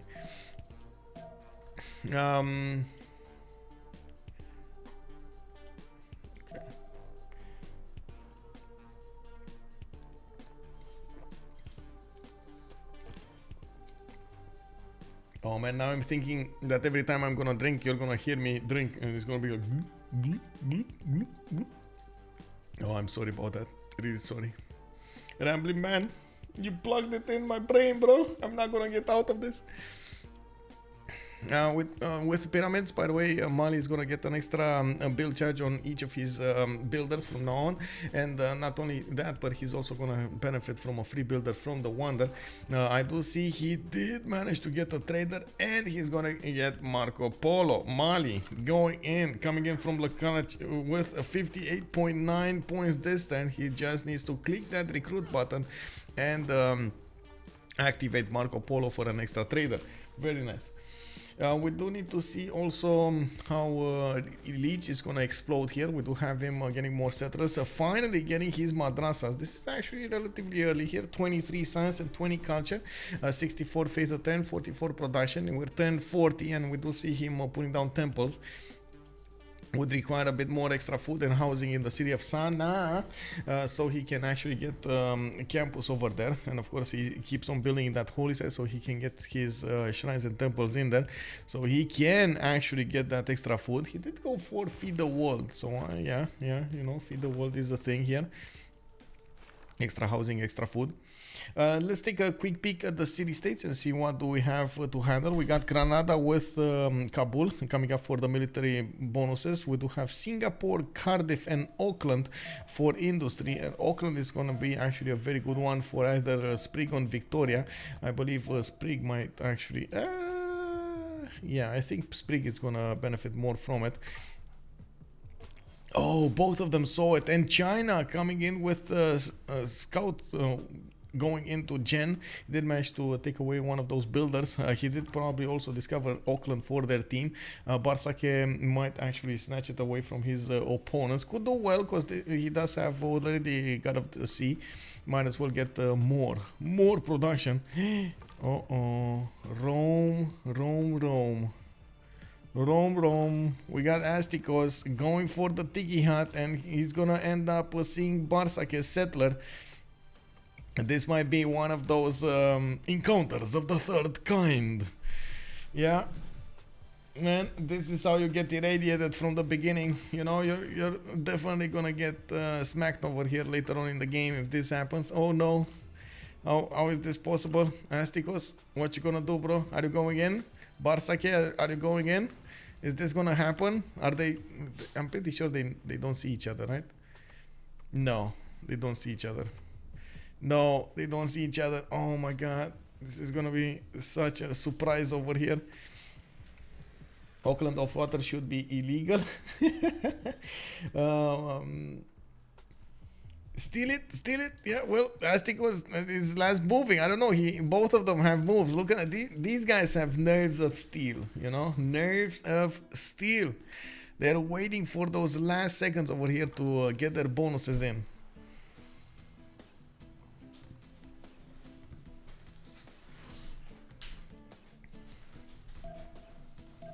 Let's see. Is it happening? Is it happening? I'm still waiting. Come on. Is it happening? Oh, and BartSake didn't move. What? Oh man, he forgot to move. He did quite well because Astikos is just gonna, as you can see, gonna keep that land in check. We do have an archer coming up from the south. And I gotta say, even if BartSake did get that settler in there, he probably would have been able to settle it, but oh well, it didn't happen, so it's fine.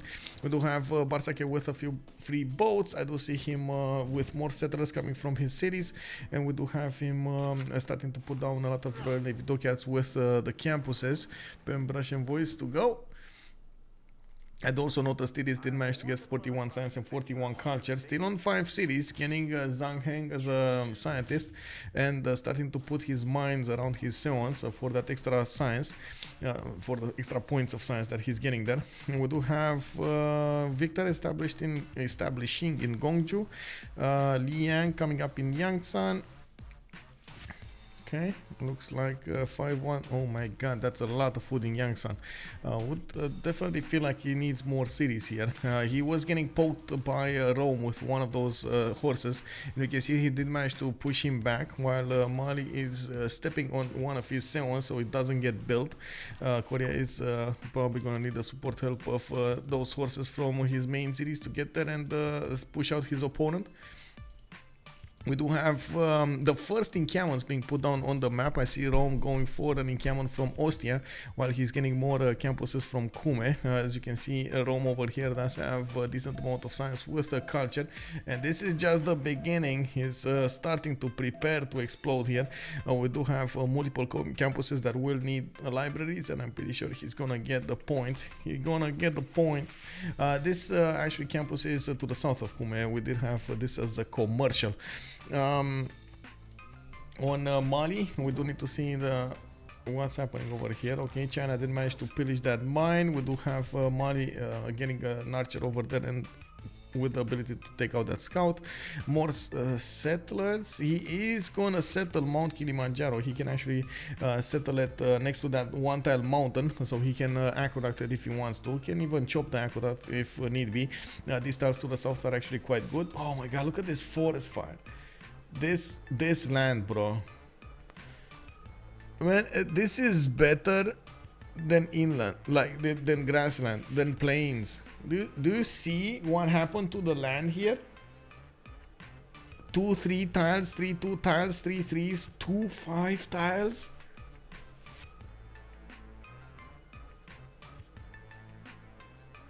Oh man, this should have been Canada land. Honestly, this should have been Canada land. Well, now it's gonna be Czech land, and he's gonna definitely make it his own over here. Why is this so far away from Canada? I know, right? Also, Nate, good evening, sir. Hello there.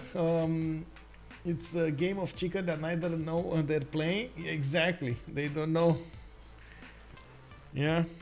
You know what is what.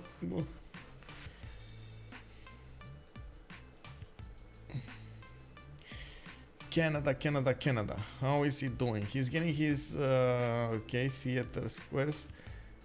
Holy sites, theater squares. Does it feel like this is fast enough?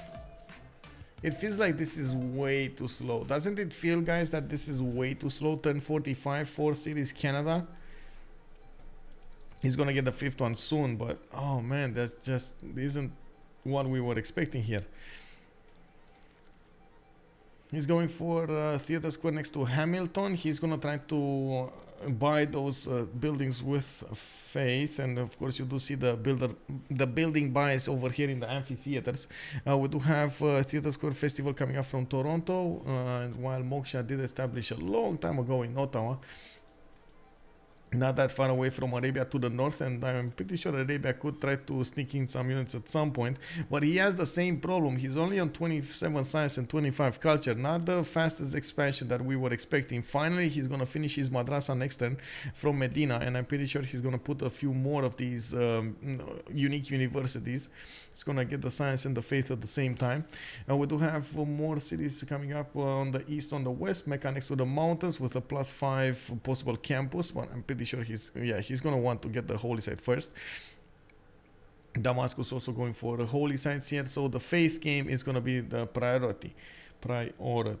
Now we do need to see also Kublai getting those trade routes working. In the production screen, we actually have the most productive nation in the game right now on Astikos, and then second runner-up is Titiits with 80. Oh no, actually we just switched rankings. We got 100 for Sprig. Astikos is second on 94, and Titiits is 85.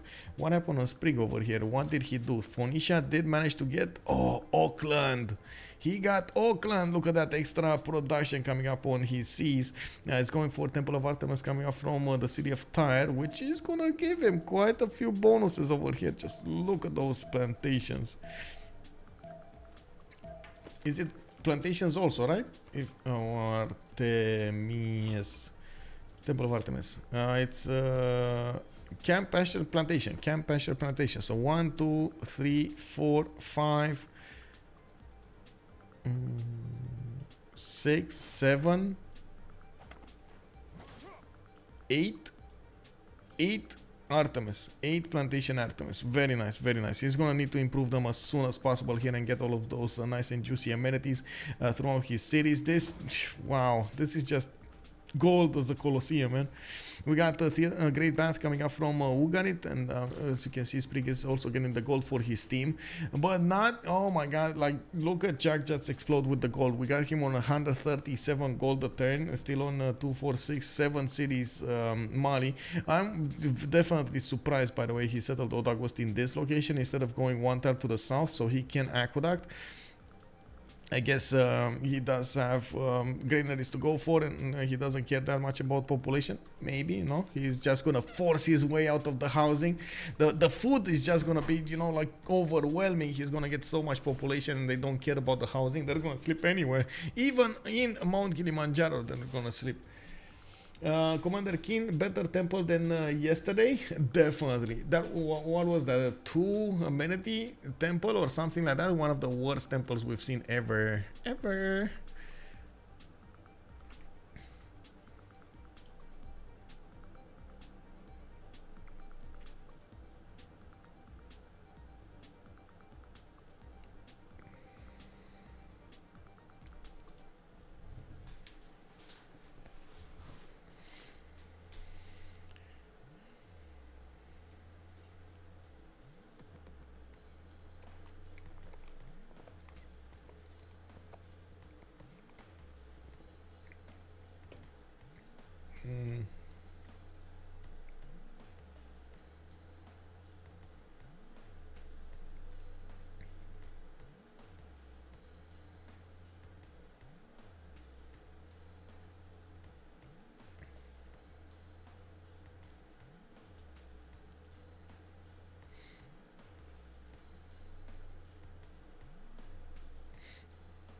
Okay, sorry, was double checking something.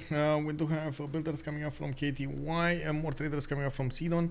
The gold generation is starting to rise here, and I do want to see how this is gonna get beautiful. Land coming up with that Temple of Artemis is gonna explode in the amenities. Let's go, let's go. Ahoy, silver, away. We do have the builders coming up from Byblos. I do believe this is the moment in time that we should see a lot of them discovering feudalism. So they are preparing for the builders that is going to come with feudalism. The extra 2 builder charges are going to be extremely helpful. More commercial have investments coming up from money, so he's trying to get more merchants. Very good. Actually, the next one is going to be Irene of Athens, the governor title and the new governor. I think he's actually going for the extra trade route after this, but we'll see. He does already have Faldan. He does have Marco Polo, and he did manage to get Zankian. That's 3 trade route merchants here. It's gonna take a while until he actually figures out another one. We do have Hildegard of Bingen next up for the scientist, and I'm not sure anybody actually wants it. You might say maybe Arabia would want it, but he doesn't have insane holy sites. +8 it's still good, so I guess that makes sense. A +8 makes sense on Hildegard of Bingen. Encampments coming up from Medina does give us an idea that Lege might actually want to go and pokey JR at some point, especially since JR's development is so slow. Am I the only one thinking about this? Am I the only one thinking that without that nice and juicy monumentality, his development is so slow compared to everything other Canadas that we've seen most of the time? He's on 13 science with 53 culture. Yes, he does have the culture coming out from his districts because he did manage to get that opportunity to buy the buildings with faith. But other than that, he doesn't have a lot of production, he doesn't have a lot of cities, he doesn't have a lot of things here. Theater Square Festival projects coming out from the writers. He's doing 4.6 great writer points a turn, and I gotta mention, nobody actually went for Oracle. I didn't see anybody going for Oracle this game. Will we see it somewhere on Korea? No. Rome? No. Is Rome going Colosseum? Doesn't look like. He's putting on more non-freshwater settles, and from what I can see, he's creeping closer to Korea slowly but surely. While he's also getting under attack. We got China not waiting to get attacked by Rome. Trying to put a few of those units right in the face of Astikos, trying to take away cities from him, forcing him on the defense, forcing a few unit buys over here, or at least builds to defend the city of Aquilea. And I gotta say, I can't really have confidence in these horses that they're gonna take over cities. They're just there to pokey a little bit, maybe take out an archer or two, not really take out cities.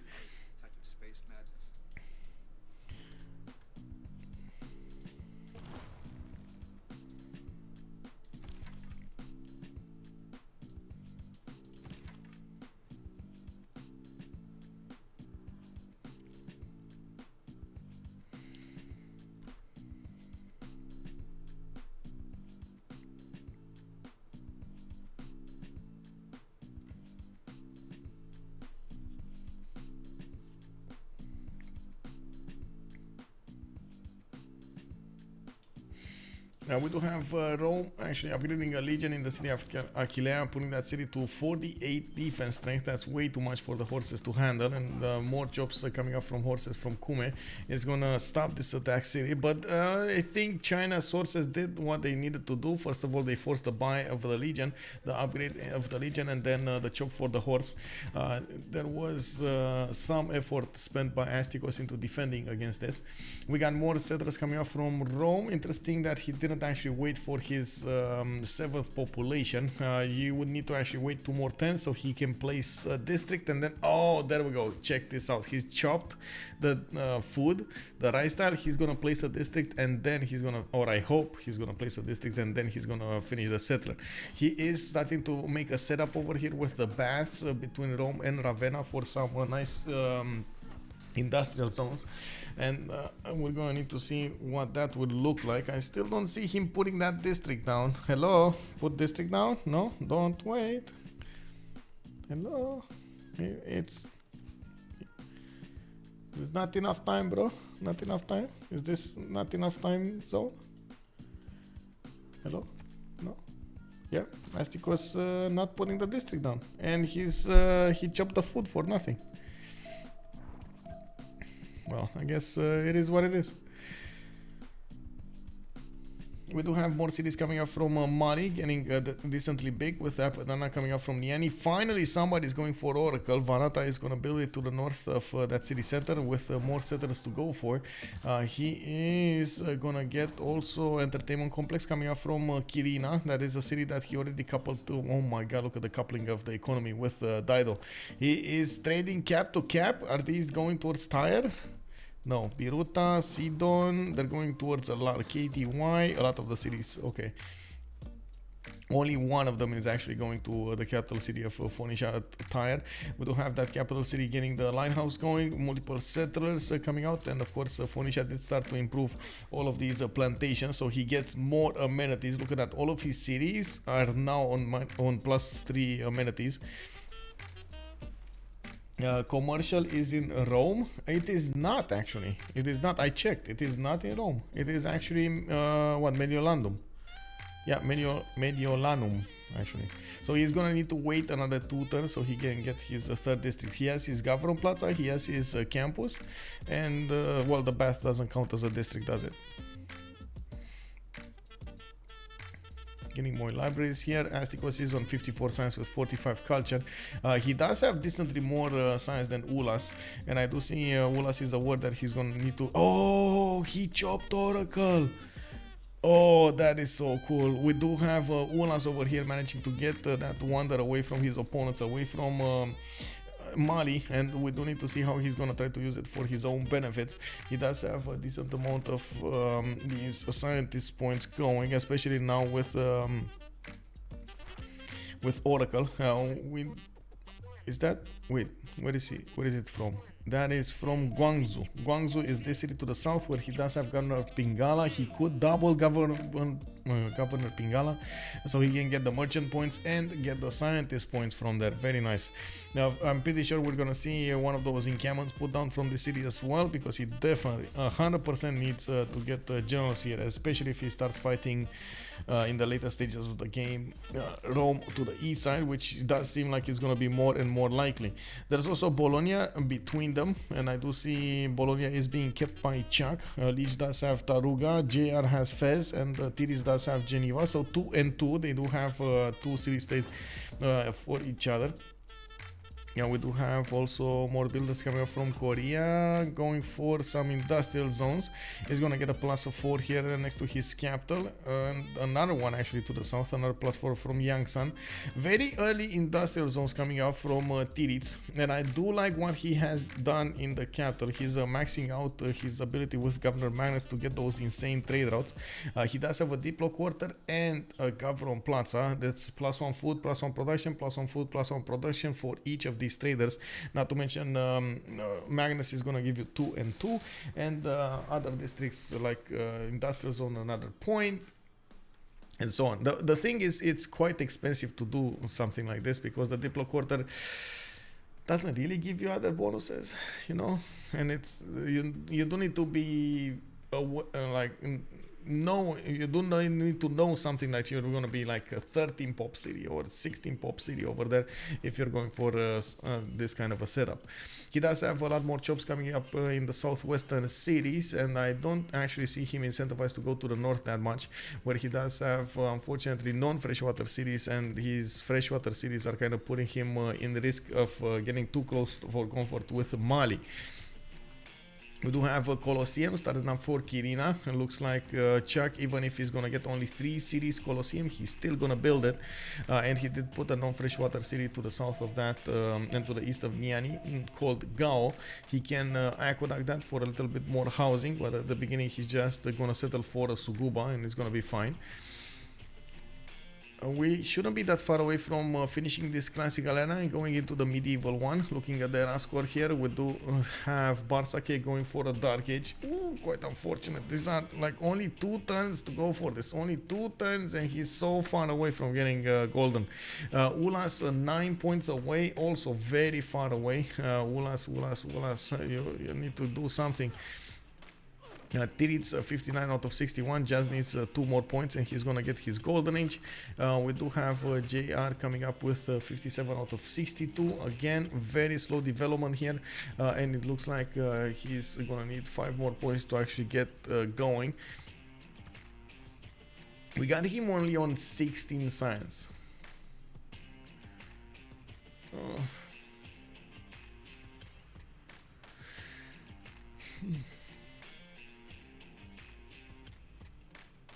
Is it only me that I'm thinking this is way too slow?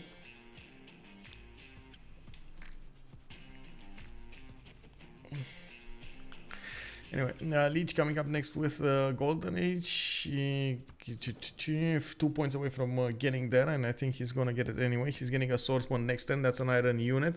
He did build a boat earlier, and from what I can see, trying to get more of these campuses. Granary is coming up from his city center of Medina. I don't think he's actually gonna get to 10 pop anytime soon, though. He would need to chop a food tile or something to actually get there. Maybe I don't know. We'll see. We do have a Spriggante with 55 points out of 60, trying to get a theater square to the south. He didn't get a splendid theater square yet, or did he? I think this is a +3. Actually, he did get one. Okay. We do have Biblos with more campuses here, and he's still 5 points away. Is some points away actually.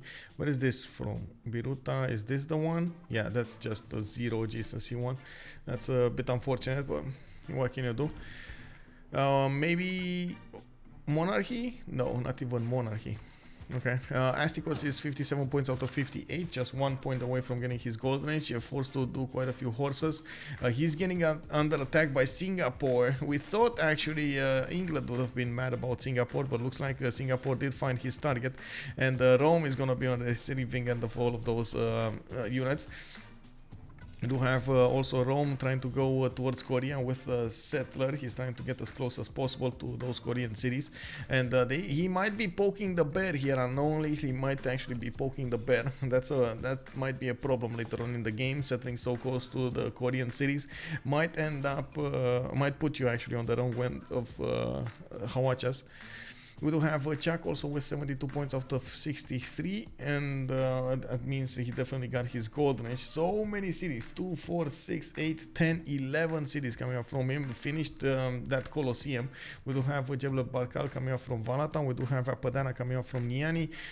Campus coming up in 2, also from Timbuktu. And oh my god, this city, bro. He just needs a lot of stuff here. Why is he not, like, I'm pretty sure he can just outright buy a granary, you know, what August, and just allow the citizens have peace of mind that they're actually gonna have a roof on top of their head every night. Come on, you can do it, bro. You can do it.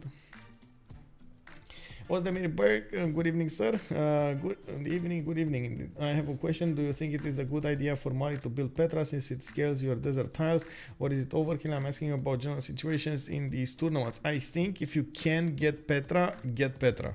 It is a good wonder, but that's a big if you can get Petra. Sometimes the Petra just takes a long time to build, and or you don't have the chops to go for it, and it's not always worth it. Like the return you get just from straight up building settlers and sending them to others, like to get other cities, and using those to actually get other builders or units or extra faith points, gold points is just much better overall. One off, yeah. Did he get it? So Dark Age BartSake, Golden Age Ulhas, Golden Age Titiits. He got the golden. Ulhas got the golden. Come try. We got JR here, unfortunately, in a normal age. That's rough. Well, that is rough. He already was behind. This is just gonna put him much in a much worse position. We got Lege coming up with a goldenish. We got Sprig coming up with a golden. Astikos golden on a Chuck. So four of the players of Ulyss did manage to get the goldenish. Only 2 of them from Frerito. We do need to see what's going on over here. Okay, looks like Phoenicia is gonna put a few units to pillage. Poor old JR here. He's unfortunately he's gonna lose a few builders, and it doesn't look like Canada does have the units to defend this, but at least there's a horse there. We do also need to take a look at their bonus points. Penbash Voice coming up for Kublai Khan China on Monarchy, and China here is gonna get 2, 4, 6 cities. Okay, he did finish that at Temenanki in Chengdu, or is it in Beijing? Where is it? That is from Beijing, actually. Interesting. That's an Temenanki for the points, not an Temenanki for the science. At least he's gonna get some science from these march tiles. That isn't that bad, but he doesn't have a lot of production for them because he never actually picked Lady of the Reeds and Marshes. We do have Ulhas with a Penbash Voice Goldenage, Titiits with Penbash Voice Goldenage on 2 turns away from gunpowder. He is gonna get his Hawacha soon, and I'm pretty sure he would need to pre-build a lot of them if he actually wants to go for something like that attack. He does have 108 science with 63 culture, and he does have close cities to attack into. Rome is quite close. JR normal age, Exodus of the Evangelist. A bit sad, though. Very sad, very sad. Okay, let's go for this. Jesus.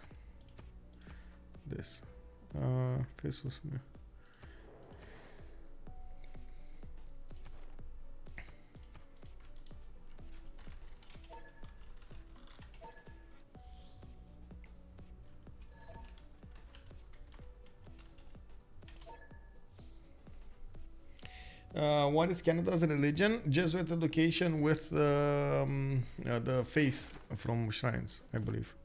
Yeah, pilgrimage, sorry. Faith for cities, pilgrimage.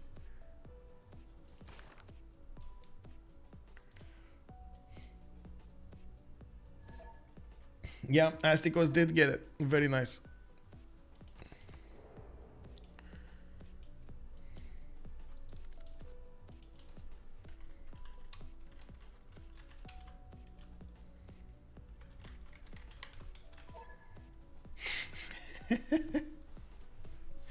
So big, bro, so big. I don't know. Is Pauline here? I don't know, Nutrition Intense. She was here earlier, so I would assume she's around here. Maybe she's around here somewhere. Hello, Tompet. How are you doing, sir? Good evening. Good evening. By the way, this is how I should pronounce your name, because there was a discussion yesterday on the stream over here. Colo was telling me that I need to pronounce it Tompet. Initially, I was pronouncing it Tempet, you know, like with the E, not the O. Yeah. Oh, look at that. Polo, she's still here, indeed. Yeah, what's the benefit to them with converting China? He's gonna get extra faith from converting the Chinese cities. He's gonna get he's gonna get +2 faith from each of the city centers converted. So that's 1, 2, 3, 4, 5, 6, 12 extra faith that he could get.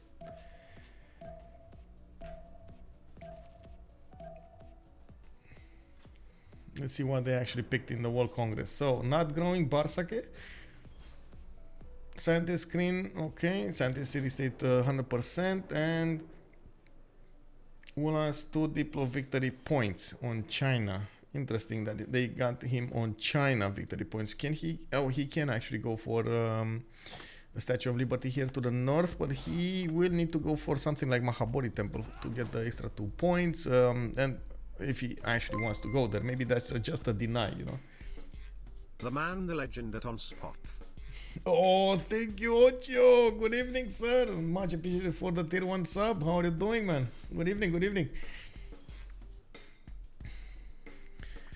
We do need to check out the last golden ages here. What did happen? What did transpire here? On Lege, we do have him with a Monumentality Golden Age. That's his second Monumentality Golden Age of this game. And we do see him starting up to be quite, I would say, ready for this era. We do have him with a lot of science. He did explode as we thought he will. He's on 108 science with 34 culture, and I'm seeing he's gonna get a few more of these holy sites here, and I'm pretty sure he's gonna start chopping down units. He did finally get that campus in Sanaa, which is gonna give him plus 6. That's gonna turn into a plus 12 immediately when he couples the extra the card, and I'm pretty sure he's gonna make use of that extra science. That's actually quite a problem because JR next to him is only 23 science, and that's just gonna mean JR is gonna be in a world of hurt when we're gonna see cuirassiers come out of Arabian cities and go towards his opponent, especially since Chuck can actually fund any type of war here. I'm pretty sure they were thinking about this from the beginning. We do have some Mamluks coming out from the cities of Arabia, and I'm really curious where is he gonna want to use them. Is this gonna be taking over a city? Is this gonna be offensive? I don't know. We'll see. Sprig coming up with also pen brush and voice on Dido. We do have him 191 science and 79 culture, 118 gold a turn, 185 production as well. We do have 18 culture, 18 faith per turn. It's just, you know, a formality over there for him to get that faith. Starting to pump out a few units to defend his land, and maybe we're gonna see a city takeover at some point. We do have a lot of builders with the feudalism bonus improving, chopping, and expanding his land here, and he's starting to get mausoleum of Halicarnassus in KTY. I really like his production. Astikos on 57 science and 54 culture. Doesn't seem like he got that big, but with so many cities. Oh my god.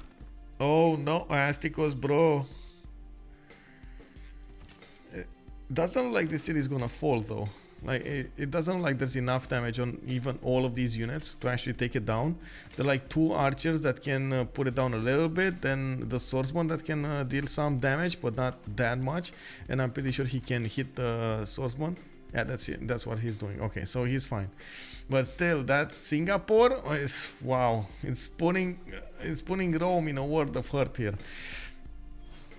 There is a bit of an issue here. Rome, I gotta say, was you know, a bit greedy. We know how it is. You know how it is. You get the incentive to put a lot of cities out, and you don't think about the military to defend them. You're thinking, it's islands. What's the worst that can happen? Wait, it's again 7 pop in Rome, but he never put a district down. Am I just not seeing a district here, or is he just... Okay, well, I guess I'm not seeing the district. Maybe it is somewhere on, you know, somewhere underneath that city center somewhere. It's an idea. It's somewhere on paper. There's a city here, but we just don't see it.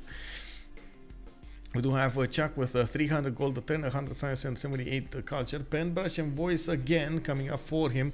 Mali didn't go into a monumentality, and you can see he's using his missionary to spread the wonderful word of the crabism to the west side. He's getting his commercial hub investment, finishing Apadana in the capital city of Niani, and recruiting more of these scientists. Did he get... Oh, that's Omar Khayyam. Okay, that's not... I was thinking, did he get Newton? No, he did not.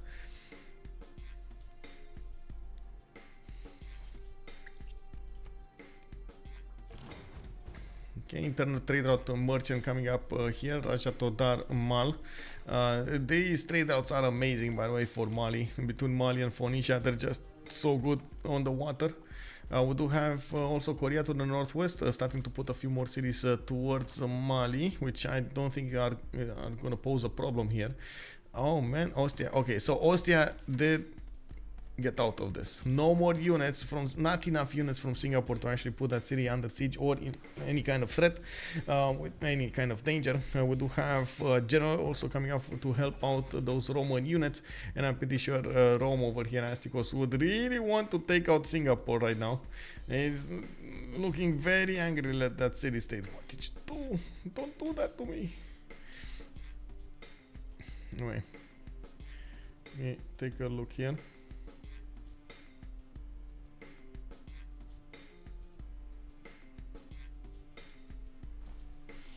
Did someone here say... Yeah, somebody here did say that earlier. Any nice great people up. At this point, we don't actually have that many. I guess Ferdinand Magellan is gonna give some points, but not that many points of gold. El Cid, we're gonna form a core, but nobody's actually going very quickly on it. Looks like Galileo Galilei coming up next, and I'm pretty sure there's gonna be a race for Newton after him. Not this one, the one afterwards. Even though honestly, this is a very good one for the spawn that Arabia has. A very good one because he has these mountains over here. He can get the 5 points because you get 250 science, which is actually 125 on online speed for each adjacent mountain tile. That's 125 times 5. Very nice. What, 625, right? We do have Cairo coming up with an industrial zone, getting that production in there, and that's a +4 industrial zone. That's a splendid one. He does have 150 science, and you can see he just keeps on building that science advantage over JR in the total tab. Lege is 3 times the total science acquired throughout the game from the beginning of the game compared to JR La Menace, but of course JR does have the culture advantage. We do have JR also managing to finish his Grandmaster Chapel in the city of Ottawa. He's gonna get, oh no, he's gonna get pillaged. We got Sprig getting in there with a few horses. Man, these are the raiders. These are the Black Ops. The Black Ops of Phoenicia over here. We gotta name these horses. I really hope that at some point we're gonna have an option to actually, as spectators, name units with a little tag above them, you know, the Black Ops. Yeah. The Black Ops, the Rangers, you know. Kit, I wanna name a scout Kit. Does anybody remember that show, Kit? From I don't know where it was, but it was quite a, honestly, back in the days show with the car. That was with the talking car. Yes, exactly. Oh man.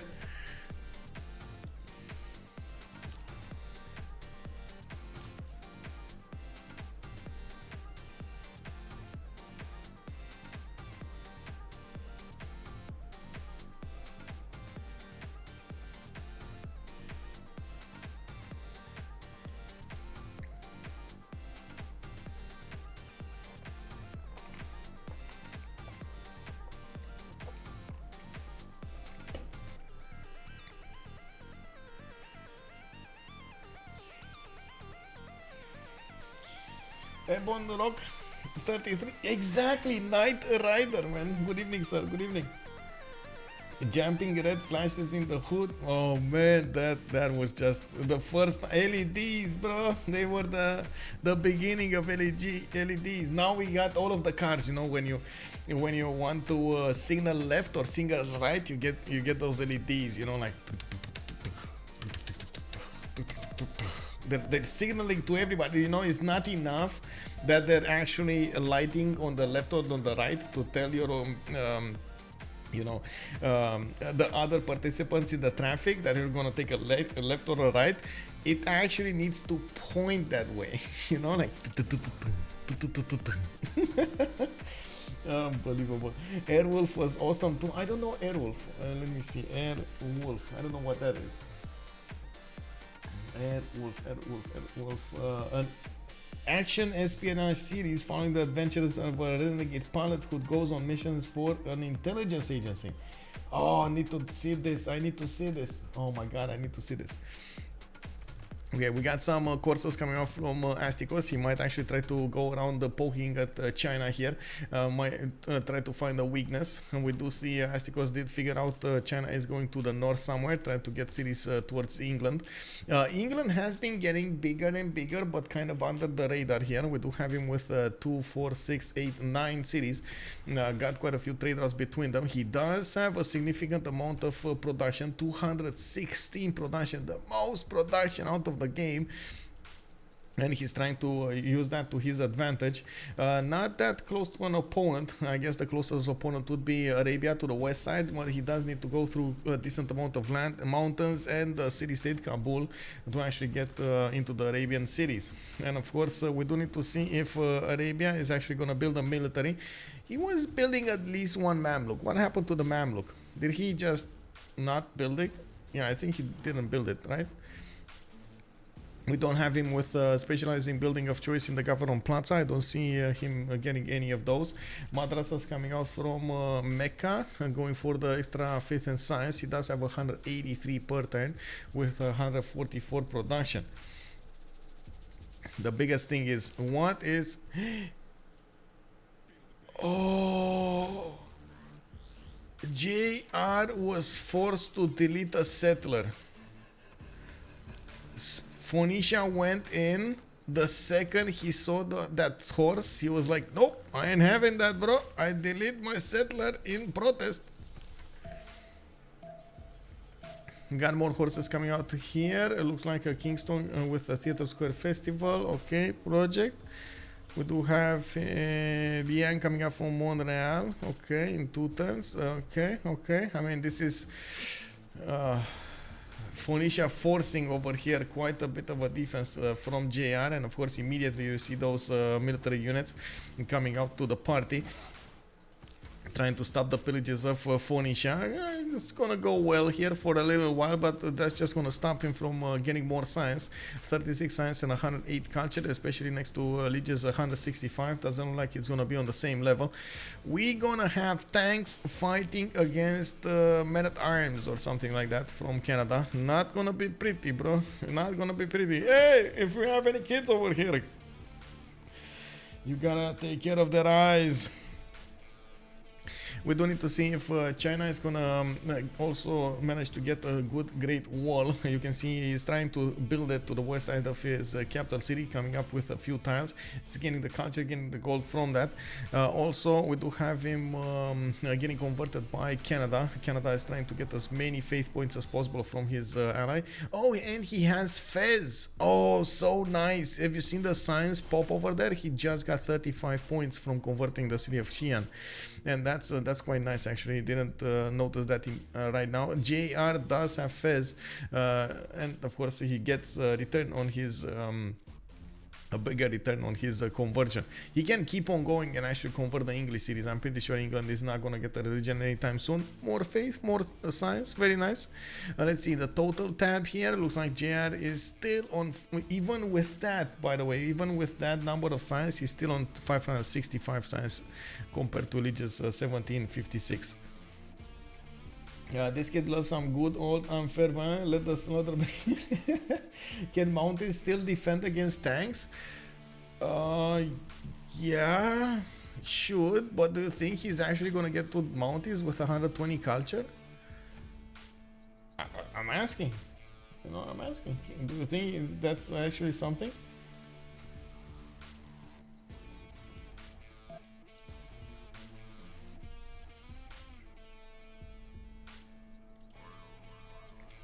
Give me a second, need to check something up.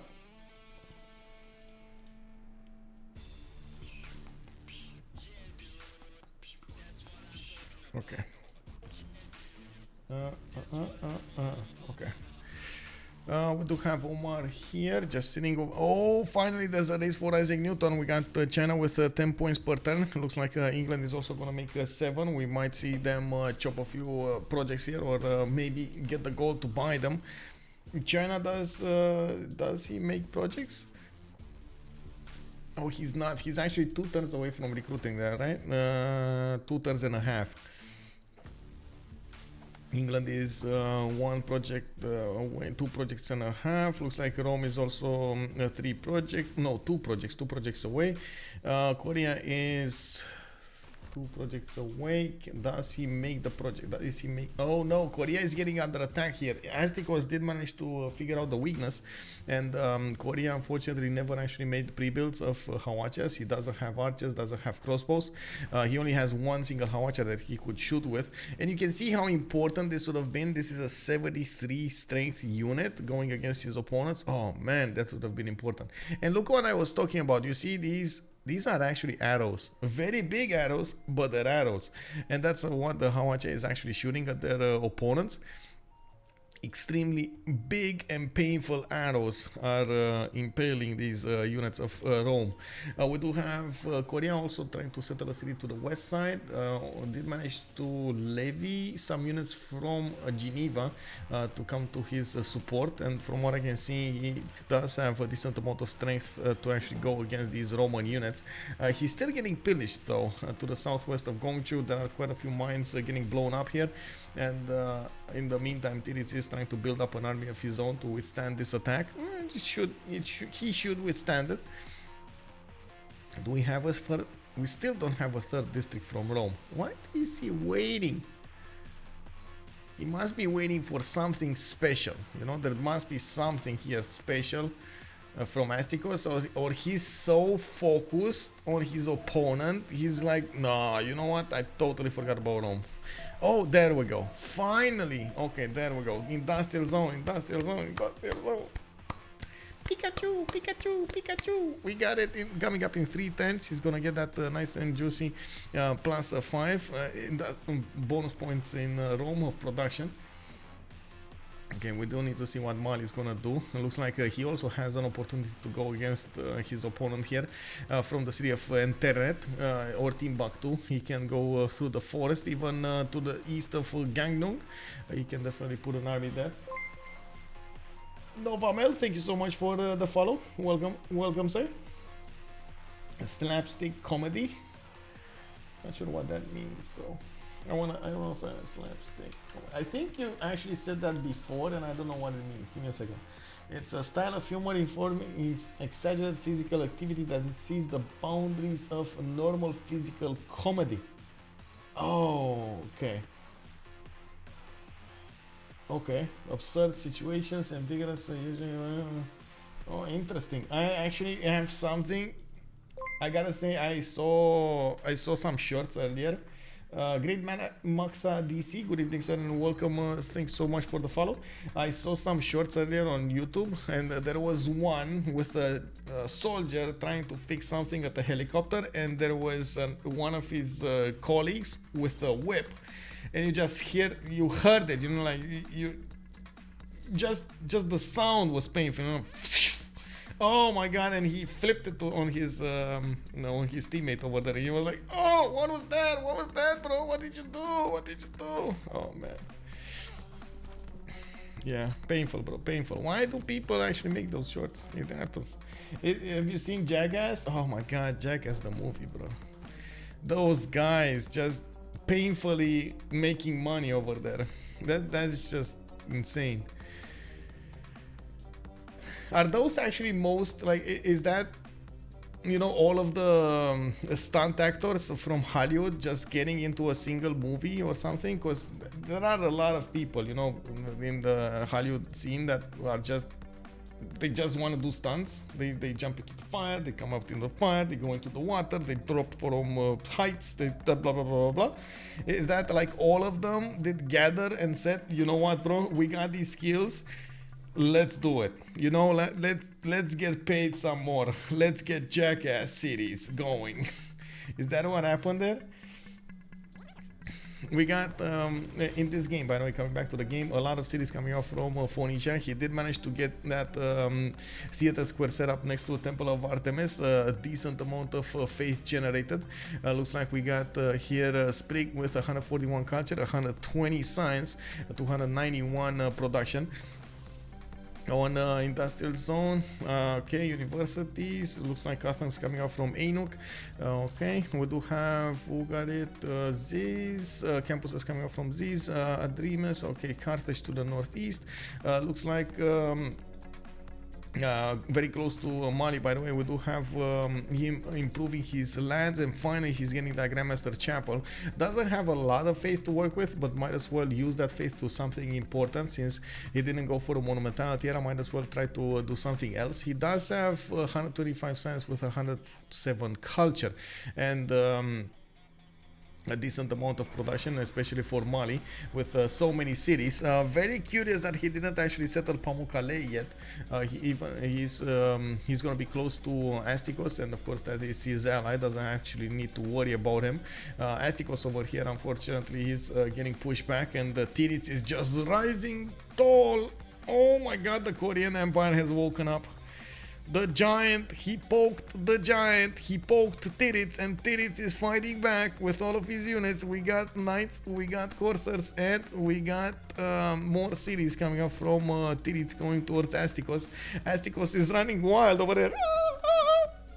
Left, right, center. He's going for Singapore, going for Geneva, attacking into those other units from Korea. He's trying to find a way to get his units alive, make them useful, get a return on his investments.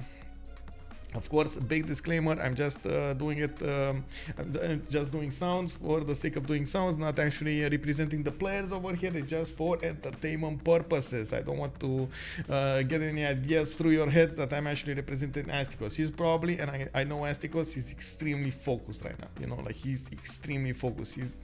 He doesn't know anything around him. Nothing's happening around him. Except the game. The game. And we do have to see also how Rome is gonna get out of this. In his mainland, he's finally getting that industrial zone between his baths. That's the +5. He does have more campuses coming out of his cities. Finally getting his revenge on Singapore. Taking down those walls over there is gonna happen. We got the trebuchets attacking and the builders improving next to him. There are some units coming out from BartSake. When he did see Singapore's walls are going down, he wanted to see what's going on there, and he sent a welcoming committee of a few riders. I don't think these are strong enough horses to you know, trade punches with the coursers. I'm pretty sure Rome is gonna have stronger units here. Looks like Titiits is gonna get an open land towards Lugdunum. If we're gonna see these knights get a promotion, they're gonna start poking around those units, and this is a bit of a problem for Astikos. He doesn't have that many units, but he is gonna get more from his cities. He's putting into production more courses, so he can chop them out and send them towards Lugdunum as soon as possible. And of course, Korean Hawachas are actually very late to the game here. They aren't as fast as they are not as fast as these knights, and it's gonna take a while until they actually get to the front line. Very nasty though units. If they do get there, these will shoot with 70+ strength against these coursers. Extremely good offensive units. The trick with the Hawachas is actually to get a general for them. If you don't have a general for them, I can't say they're that good, because they can't move and shoot. That's the problem with them. They only can move and shoot if they do have a general. It's not like the field cannon. You know, the field cannon actually can move and shoot naturally. These ones cannot.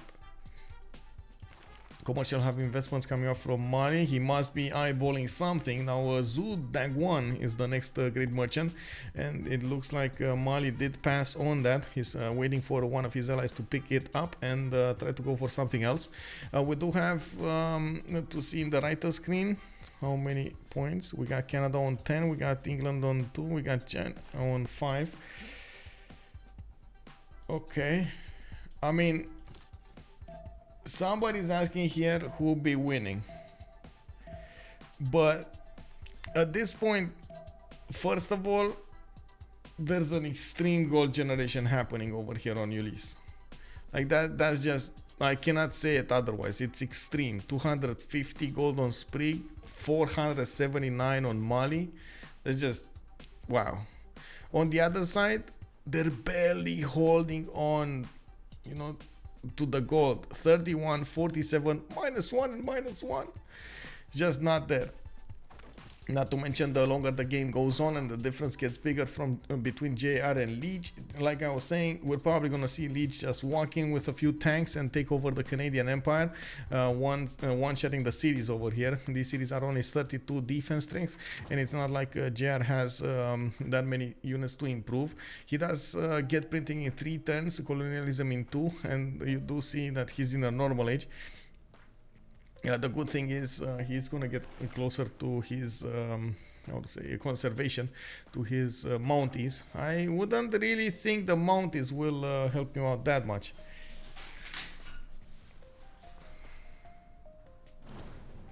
Oh, my pen. One sec.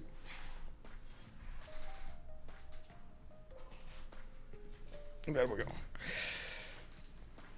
So I think at this point, the only mistake that Canada did was going for that Jesuit education. It was an interesting choice, but not in this setup. The setup was just a little too slow to match Jesuit education.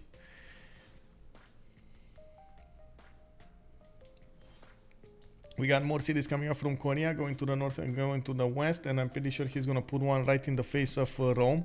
He might actually want to also improve his knights. He's one turn away from getting cuirassiers, and he's going to try to smack around Astikos with those cuirassiers. You can see Astikos is also trying to go for calves, trying to be the one on the offense here. The cuirassiers will probably attack into the calves relatively easily, especially with the help of the Hawachas. That's a problem though. Hawachas do take a lot of damage on the defense, and this is gonna be an issue. Should Mali buy its own military units, or would it be better to send the gold to allies? Only if he has an enemy to go against. So at this point, he definitely will want to get the gold to Rome. If he wants to build up an army, if he has an opportunity to go against Korea, yes, and he does have one. Actually, he could go against Gangneung and take it down if he wants to. Chuck over here does look like it's a bit more passive than we would have thought. He knows he's far away from his opponents, and even if and Korea at the moment is fully focused on Astikos, doesn't really need to poke the bear to focus in on him, even though I think Chuck should do something about this. Could go helis on Mali. You mean Korea? It's gonna take a while though. And Mali over here does have his own decent science and decent culture. Doesn't look like it's gonna be that fast for helis. I like the idea, but I don't know if it's actually gonna happen. We need to see how Mali is gonna get to prepare his next moves here. We do have industrial zones coming up for that extra production. Can't say it's gonna be amazing production zone, but at least it is something. Every little bit of production point does count so much on Mali. We do need to see also how Arabia is going to want to play this. At the moment he's just chilling over here, getting more science. He does have a serious problem with his economy on minus 41 gold a turn. Did manage to acquire Galileo Galilei, and he's going to get that 625 science. This is going to be quite a boost over here for Lege. Castles 1, Mercenaries 1. He's probably gonna discover 2 technologies with that one single swoop. Actually, looking at the technology screen, if he's castles, it's siege tactics. He can discover printing and siege tactics almost. These are like 700 something, 780.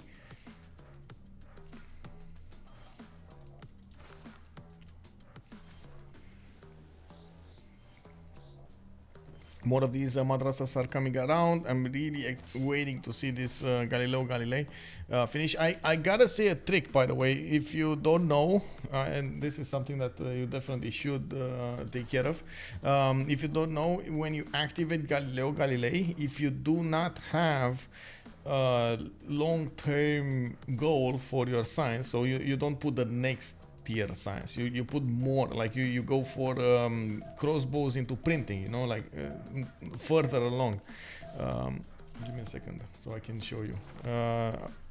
So basically you go from, you finish construction and you click on gunpowder, like far into into the tech tree, so you can actually use all of the points. Otherwise, it's not gonna give you the points. It's not gonna bank up the points. Luke Kang, did you see? By the way, good evening, sir. Did you see the religions? We got Crabism for Mali, Divine Inspiration and Sacred Places. We got Feed the World Day Ministry, Pagodas Crusade for Arabia. And he's probably gonna crusade Canada over there to the south. Canada did go for Jesuit education and pilgrimage. I really want to ask this, by the way. I really want to ask why Jesuit education with Canada. I know it's not that bad, but it ended up so weird right now. This just doesn't compute. We got the walls coming out from China. He's trying to get bigger, stronger, faster. His Ulhas here is on 157 science with 102 culture. I do have him getting some gold per turn as well. Wow, I got an October update. What? Hello.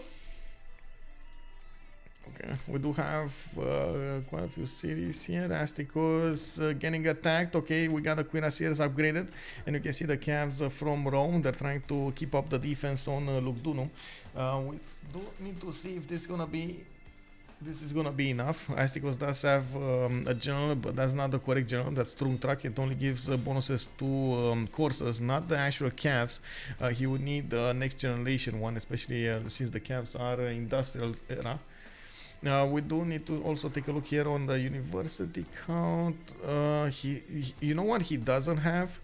He doesn't have ranged units, and you can see the Hawachas. If they do get in there, they can smack around the Cavs silly.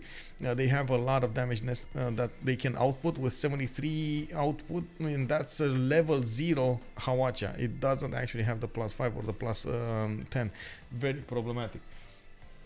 The gold difference is insane. Yes, the gold difference is insane between them. It's too much to handle. Like, even if they lose some gold on Lege and Astikos, it's just the extra gold that they're getting on Sprig and the Chuck is just so much. I'm very surprised that we don't see actually BartSake here getting a decent amount of gold for himself. I think the biggest issue was he didn't have anybody to trade with. Coastally, I mean, and there are trade routes coastally between exactly Mali and Phoenicia. Those two that are making the gold, look at these trade routes. They're, oh my god, going through between the cities of Kirina and KTY, trading cap to cap. That is just wow. Let's see, do we have anything here? Looks like Rome did poke a little bit, but not strong enough. I'm pretty sure Korea would need to upgrade more of these cuirassiers if he wants to be successful into taking over his opponent. Not to mention build some more. Doesn't look like he has enough units, and this is gonna be a problem. Zudugan did get picked up. Mali definitely wants John Spilsbury. That's gonna be the toys one. 2 toys, a uniquely manufactured luxury resource, which does provide +4 amenities. Very important one. Very important one.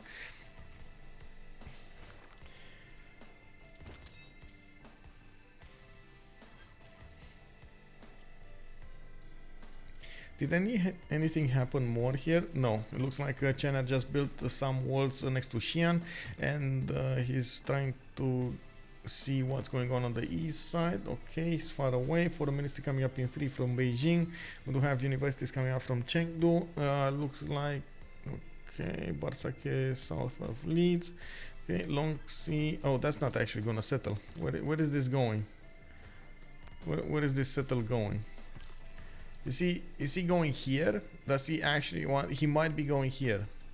Yeah, he is going there. He's going there so he can set up coastal trade routes. But honestly, these are like only 4 tiles actually of water. They're not gonna be that good, but at least it's something. They definitely need to get out of this hole with without gold. We do have Titiits also arriving at 227 science and 103 culture. He's trying to push Astikos with all of his might and power, and at the moment it doesn't look like he's breaching through the defenses. Astikos arrived at Gavs exactly when he needed to arrive. Now he's going to put the Hawachas to work, and maybe he's going to breach through more of these defenses. He did, by the way, I'm not sure if you saw, he did put down the encampment on the march tile, so he can actually use only one movement from the Hawacha to attack and shoot with the remaining movement over there. Very nice attack. Astikos did need to flee with his cav behind the safety of the city of Lugdunum.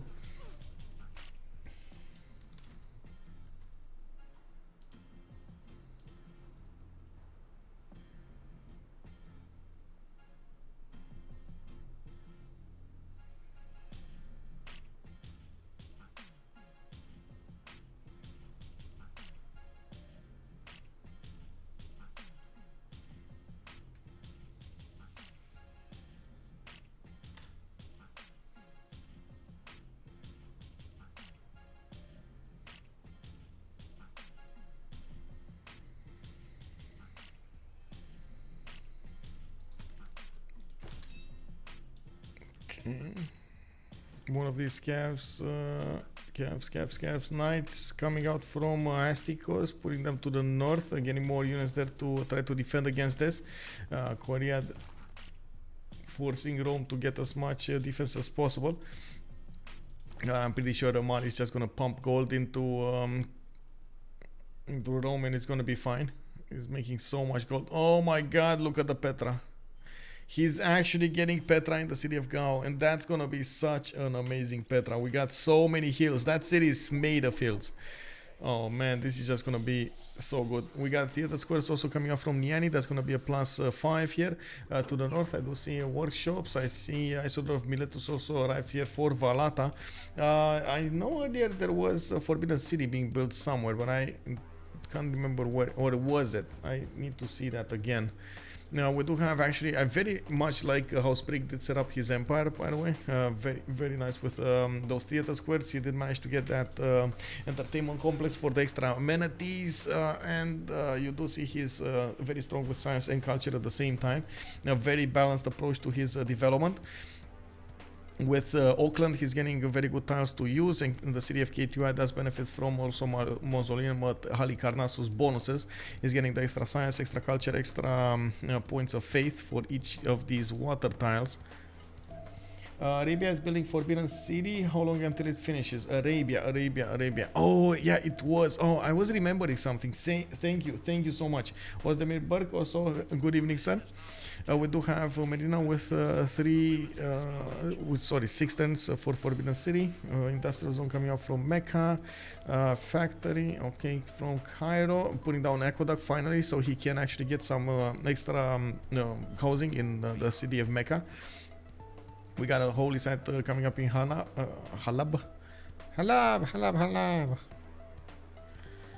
Okay, coal power plants in Cairo.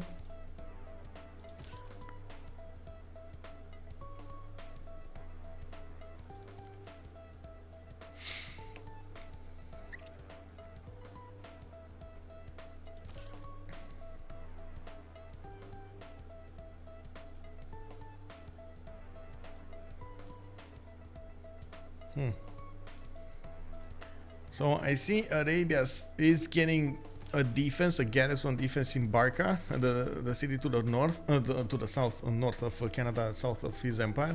At the same time, I can't really say he is actually building up an attacking force here. He does have 244 faith to use if he wants to buy those units out. He does have Grandmaster Chapel to use, and I'm pretty sure he can get an army very quickly if he chooses to. It's a matter of when does he want to do that. He's going for flight in 2 turns. Looks like diplomatic service also coming up in 2. He does have an aluminium tile to the southeast of Cairo, and that should be enough actually for a decent amount of planes. Oh my god, is he actually just gonna plane Canada? Wow, yeah bro, like what are you gonna do, JR? What are you gonna do if we have like 4 fighters coming against you? Like your units are just gonna melt. We do need to see on this side Chuck trying to get the strategy is going, if he's actually gonna try to counterattack into Korea, or he's just gonna let Rome feel the pain here. You do see those cuirassiers are creeping closer to the Roman cities, but there are more units coming out from Rome this time. A lot more cavs being built. We do have those knights that are gonna turn definitely into cuirassiers soon enough. Astikos is trying to go towards ballistics. He's also 7 turns away from getting nationalism. These Hawachas though are starting to get their promotions, and they do hit very hard against the Cavs. 78 strength against that 75, 76 actually. Even with the fortified defense and the ideal terrain, the Cav is still gonna output a lot of damage. Oh, Astikos. But why? The good thing is the cities are... the city of Lugdunum will get the walls up, and that's going to give him an extra 75 strength to use, not to mention with 72 garrison defense strength, and that's going to be a decent amount that these Hawachas will need to chew through, and the units will be probably the ones that are going to be targeted by the Hawachas, not the cities. He wants the units. We also notice England did manage to get a defense going against Rome in the southeast of his empire, so he doesn't get pillaged. Just got a few units over there, and Singapore did get taken down entirely. Astikos did manage to push his advantage there. We're gonna see that English settle next turn to the north of Shanghai and get that connection city going. Finally, Arabia is probably gonna try to take Kabul down. Blame Canada. Yeah. Well, Canada over here, 51 science, 227 culture, is in deep trouble. It's actually what the opposite of what Lege is doing. Like, he has a lot of culture, but he doesn't have a lot of science. Lege does have a lot of science, but he doesn't have a lot of culture. At least JR has positive gold. At least that, but that's not going to matter. We do have a Lege with 265 production and 279 faith. That faith can translate quite easily into production when he's going to start to build up units to buy those units out. Phoenicia getting more science points. He's on 195 science, 186 culture at this point, but he's definitely going to go over 200 in the next turns. He did manage to recruit Imhotep, and looks like he's working on Kilva Kisivani to the north of Ziz, trying to get that going and get the 3 extra envoys. Maybe they're going to try to contest some of these city-states. It feels like, of course, with 4 science states in the game, it would be quite important to have the majority of them. We do have Titiits JR holding on to 2 of them, and I see BartSake also having a 3rd one, while Chuck still has Bologna. Very important, very curious. Actually, they did manage to get 3 of them. Interesting. We got Titiits here with 22. We got BartSake with 17, and looks like Lege did drop 13 in there. And JR has been keeping fast from the beginning of the game. Nobody actually contests him.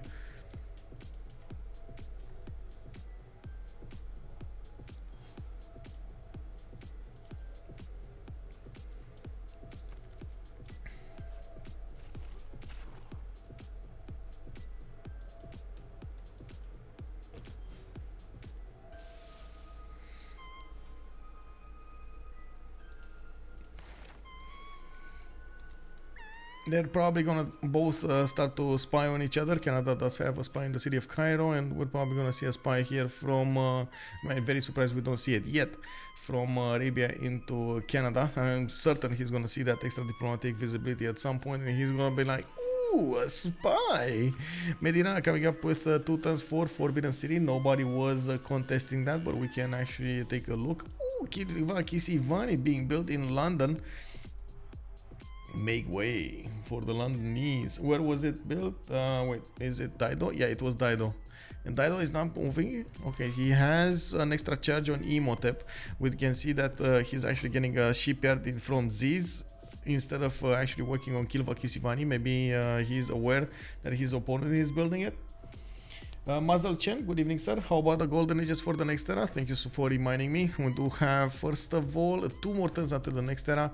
Looks like BartSake is gonna go for a heroic age, 73 points out of 69. We do have Ulhas, 64 out of 76, and boom! Oh my god! Kilvakis Ivani taken away. 1 turn taken away from BartSake. We do have Ulhas going for a Dark Age, Titiits going for a Dark Age next, 84 points out of 86. JR is going to have his own Golden Age, 102 out of 89 points. Would have been nice if he actually hit a Dark Age last, but it didn't. We got Lege coming up with 92 out of 96. Looks like he is building up more and more military and sending it to the south, buying it in the city of Barca. Getting that Forbidden City in Medina. Unfortunately, I think that is 1 turn too late. Yeah, that's 2 turns. That's not gonna work. He needs to chop it or do something about it faster. Plug in a card. Come on, just, you know, like force those people. Work. Get in there. Maybe swapping a few tiles, getting one more 1-5 or something like that. Maybe. You know, like anything can happen. Anything can happen Tuesdays. Can we? All you can win Wednesdays, maybe. We got Sprig 94 out of 99. Okay, he's gonna need those 5 more points. Astikos is 72 out of 88, and Chuck is 113 out of 114.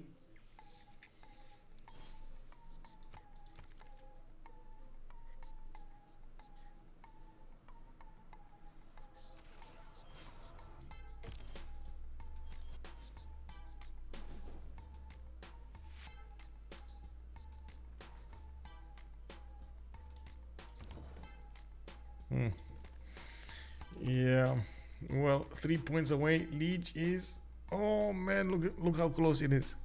You can even see the top of that building. It's just 1 single brick needs to be put down, and that's it, and Forbidden City is finished. But it's too late. It's 1 turn too late. Oh man, unfortunate, but it happened. We do have Chuck getting his golden age here, 114 out of 114, and he's gonna keep on going, probably switching to reform the coinage next time. He does have theater squares coming out. Looks like this might be a setup for culture victory. At the moment he only has 186 culture, 226 science. He does have 268 production and 118 faith per turn. Going for Statue of Liberty with Isodor of Miletus, he can definitely build it. He did manage to get a frigate to maybe counter into these Korean cities. Try to pokey a little bit, see what happens, you know, poke the Hornets nest, see if they got Hornets coming out. We got the encampments coming out from Yangsan, Gangdong getting a few builders, and Phoenicia might actually try to get a few units in there as well to see what has Korea to defend himself with on the east side. They probably know the majority of the army of Titiits is to the southwest. He only has 639 military strength, and there aren't that many units that can couple that. And as you can see over here, Rome did manage to core up his calves. Can't really attack into the cuirassiers properly, but he can definitely demolish the Hawaches if he gets a chance. These are very fast units. You don't really want to mess with them, and that's exactly what Titiits is doing, not messing with them, getting into the safety of the city of Jeonju.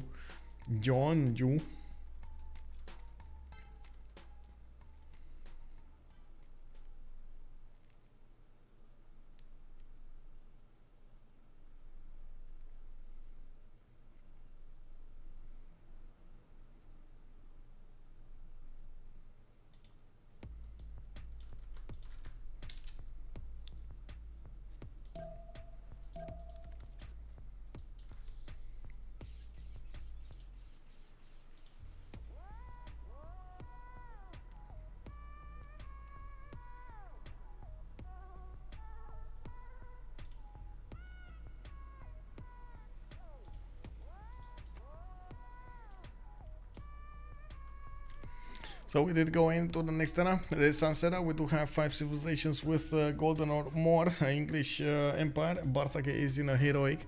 He's gonna get finally the goal to go with his empire with those trade routes. Unfortunately for him, well, he didn't move quite a bit to actually get going, get his economy going, and we do need to see how China is gonna get that gold also. We did not see him. Oh, finally he's getting a city on that other continent, so he can actually get a free trade route from there, a trade route capacity from there. Getting 4 more production into his cities from the industrial zones, and I do see him getting a few universities here. Okay. The problem is in the late game, we're gonna have, first of all, a lot of gold generation available for Ulyss' team to get going with whatever military they want. They have the ability to get the planes, a lot of planes. They have the ability to buy bombers if they want to, buy fighters, buy whatever they need, upkeep tanks, build tanks, upgrade tanks, whatever they want. On this side, on Frerito, unfortunately, they're gonna be forced to hard build a lot of their armies, and this is not gonna be easy for them to go for. Even if they do start to put armies on the battlefield, the main problem would be the upkeep. These tanks do cost a lot to upkeep, and that's one of the reasons they're trying as much and as hard as possible to get back in the gold situation, putting down a lot of commercials, getting those trade routes, trying to use even a 4-tile radius coast over here between the cities, because that's still gonna be extra bonus points that they're gonna get. Not a lot, but any bonus can be a good bonus. We do need to see if Arabia is going to be starting his march towards Canada. Kingston is going to need to get prepared here with a defense against possible attacks from Arabia. We will probably see aerodromes quite quickly here, and finally that Forbidden City did get finished. Okay, you see, all that it was missing was only the tips over here. I don't know what these are. Those like monkeys, monks or something. I don't know what are those. The tips. They have like a shape. I don't know what it is. Gargoyles. You know how in Europe we have like animals on buildings and stuff like that. Is this the same happening here? Anyway, let's go for gold. Actually, no, not gold. Let's go for production. Let's go for Firsos, and let's go for Firsos. Or faith. No. Production.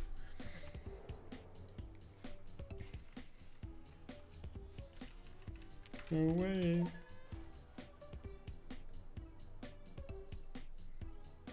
Yeah, finally he's getting the gold.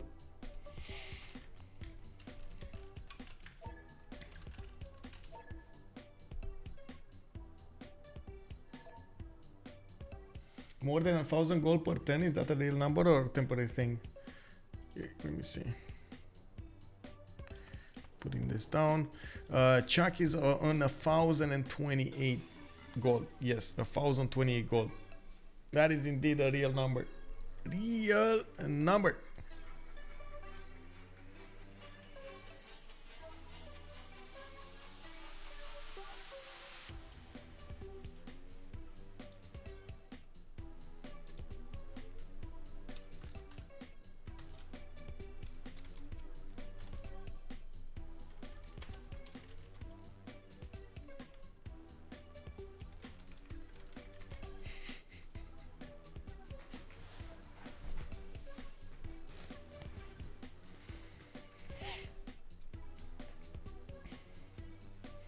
$647 production is not bad either. Yeah, definitely. On Sprig just getting bigger. This is usually how Phoenicia rolls. He has... Oh, actually, he's about to get more production than Freritos' team combined over here. Oof. He didn't even finish all of his shipyards. You can see he actually has some more to build in the build queues now. His city of Tyre does have a +4 shipyard coming out next turn. Carthage, Adrams, Thapsus didn't even build a Kothon. KDY didn't build one. That's a +3. No, +6 actually. He does have double. Okay, interesting. No. Oh, right. Never mind. Commercial. Okay, so what happened here? We got the production. Wait, they actually went production? Okay, so we nullified, but they actually went, all of them went, no, some of them did go production, some of them did go gold. Okay, interesting. Interesting. Where are they going with the production? And the gold. Like, really? Nobody wants faith? Like, they... hello, Arabia. Dairo coming up with +5 loyalty per turn, but -20% production population growth in the cities. Diplomatic victory. Kublai Khan, China. Ulhas is gonna get that deploy, and he was building over here a statue. No, that's Mari actually building Statue of Liberty. Now we do have Chuck trying to deny that victory condition. I believe Ulhas is on 8 out of 20 diplomatic points. Should have a decent advantage if he does manage to get Statue of Liberty, but he's never gonna get it. Never. We got Chengdu not even has harbor. The cities that are building harbors are Shanghai and Longxi, and from what I can see, he definitely is not gonna have them before that. Statue of Liberty is gonna finish in Enteret. Chuck might want to get that as a deny, but maybe he did want to go against their opponents with a Diplo victory anyway. Would have been a cheap one, so might as well, you know, fast victory condition here wouldn't have been bad. We do have Rome getting Cuirassier Corps to go against Korea. These are gonna be tough units to beat, and we can see he can actually manage to attack into these Hawachas relatively easily.